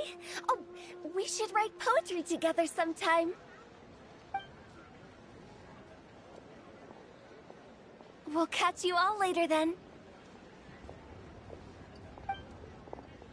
Don't forget to return to the parlor later. There's something I need you to do. Understood. See you later. Well then. Rex Lapis. Just Zhongli will do. I live as a mortal in Liyue Harbor now. I am just one among many who begin work at sunrise and retire to rest at sundown. If we were to consider status and seniority as Zhongli, I should be respectfully referring to you as Adeptus Shao. Heaven forbid. Not you too. I meant what I said. I heard that during the Lantern Rite Music Festival, you conferred with Streetward Rambler and Cloud Retainer. I take it as you've gained a lot more knowledge about the past? The same truth will sound different coming from different people. As more bear witness to a story, feelings and interpretations expand in variety too. I once had a pleasant chat about the past and present with a Sumeru scholar named Soraya, and learned a few things about her research topic. From the evidence she found and the conclusion she made, her area of research is already very close to the truth. But there are multiple sides to humans and gods alike. In the legends recorded by humans, some gods were depicted as arrogant and condescending, while others were kind and capable. But whether to me, Streetwood Rambler, Cloud Retainer, or younger adepti such as Shao and Ganyu, those adepti and gods that may seem extraordinary to humans are something more akin to close companions. This was as true back then as it is right now. Just how Shao may seem unapproachable to most, but the Traveler has proved otherwise. So there's no need to dwell too much on certain things. Zhongli, what you're saying is... It looks like you understood what I meant. Ah. The director asked me to accompany you on your return, but I don't think you'll need my protection. I'll be taking a walk around and admiring the night scenery. After that, it'll be time for me to go back and meet up with the director. Goodbye for now. Bye, Zhongli. Everyone's gone now. Paimon always feels a little empty inside when a lively celebration ends. But at least you always stay by Paimon's side. No. Paimon got it mixed up. Paimon, the best and most distinguished travel guide, will always stay by your side, Traveler. It's my honor. I'm afraid there will be a lot more to ask of you in the future too. Most distinguished Paimon. Wonder what she'll say. Good that you're aware of that. Shell, is there anything else you want to do? We could take you on a tour of Liyue Harbor. No need. I've stayed here for much longer than I had expected. The city lights are a fine sight, but it's time for me to leave. The events of today occurred so abruptly. I appreciate your kindness.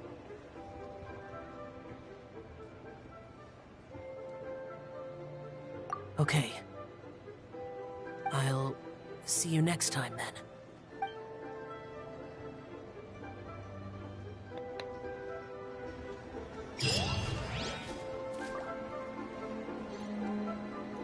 I believe that's the end of the event. Hold on, let me just check real quick. Yes, it is.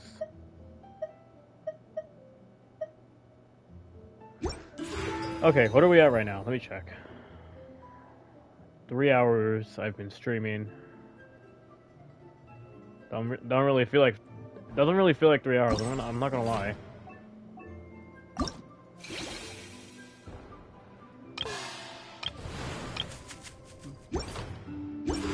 But yeah, this stream was pretty much about me doing the entire story, just like these three here. I'm not gonna play anything else from this event. But before I end the stream, I'm actually gonna try out Yao Yao's Promise. See how good she is. I believe she's a catalyst user. Let's just check real quick. Okay. Oh no, it's a pole arm. Okay.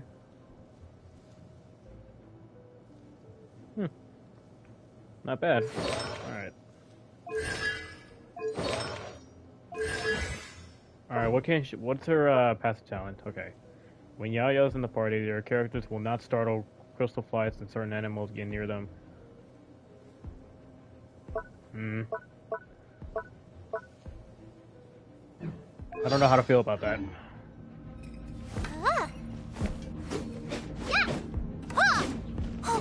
Alright, so we got two polearm users. We got Zhongli and Yao Yao, and then we got, for some reason, Lisa. Alright, Yao Yao, show me what you got.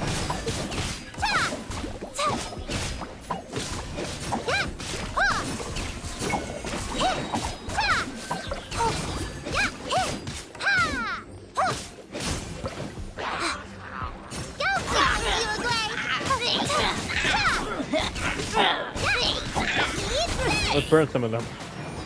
Come on.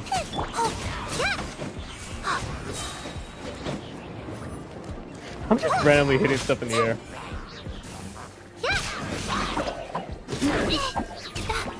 Maybe this will Try help. not to enjoy this. Ready, go! How out the frying pan into the fire! Hey, This is probably gonna end up broken.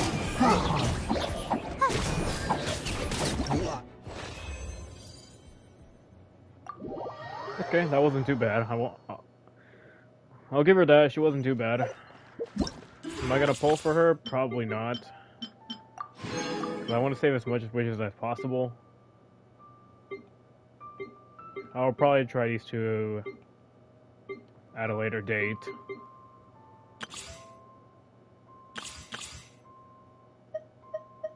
But yeah, tomorrow I should be getting 2 more wishes, and then 2 days, not 2 days, 3 days from now.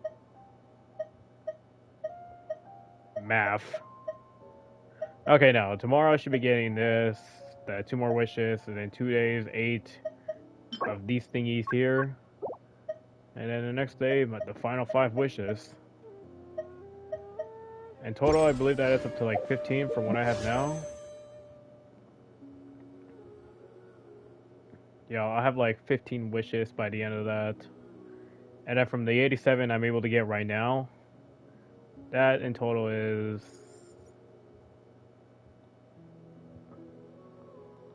102. Hold on.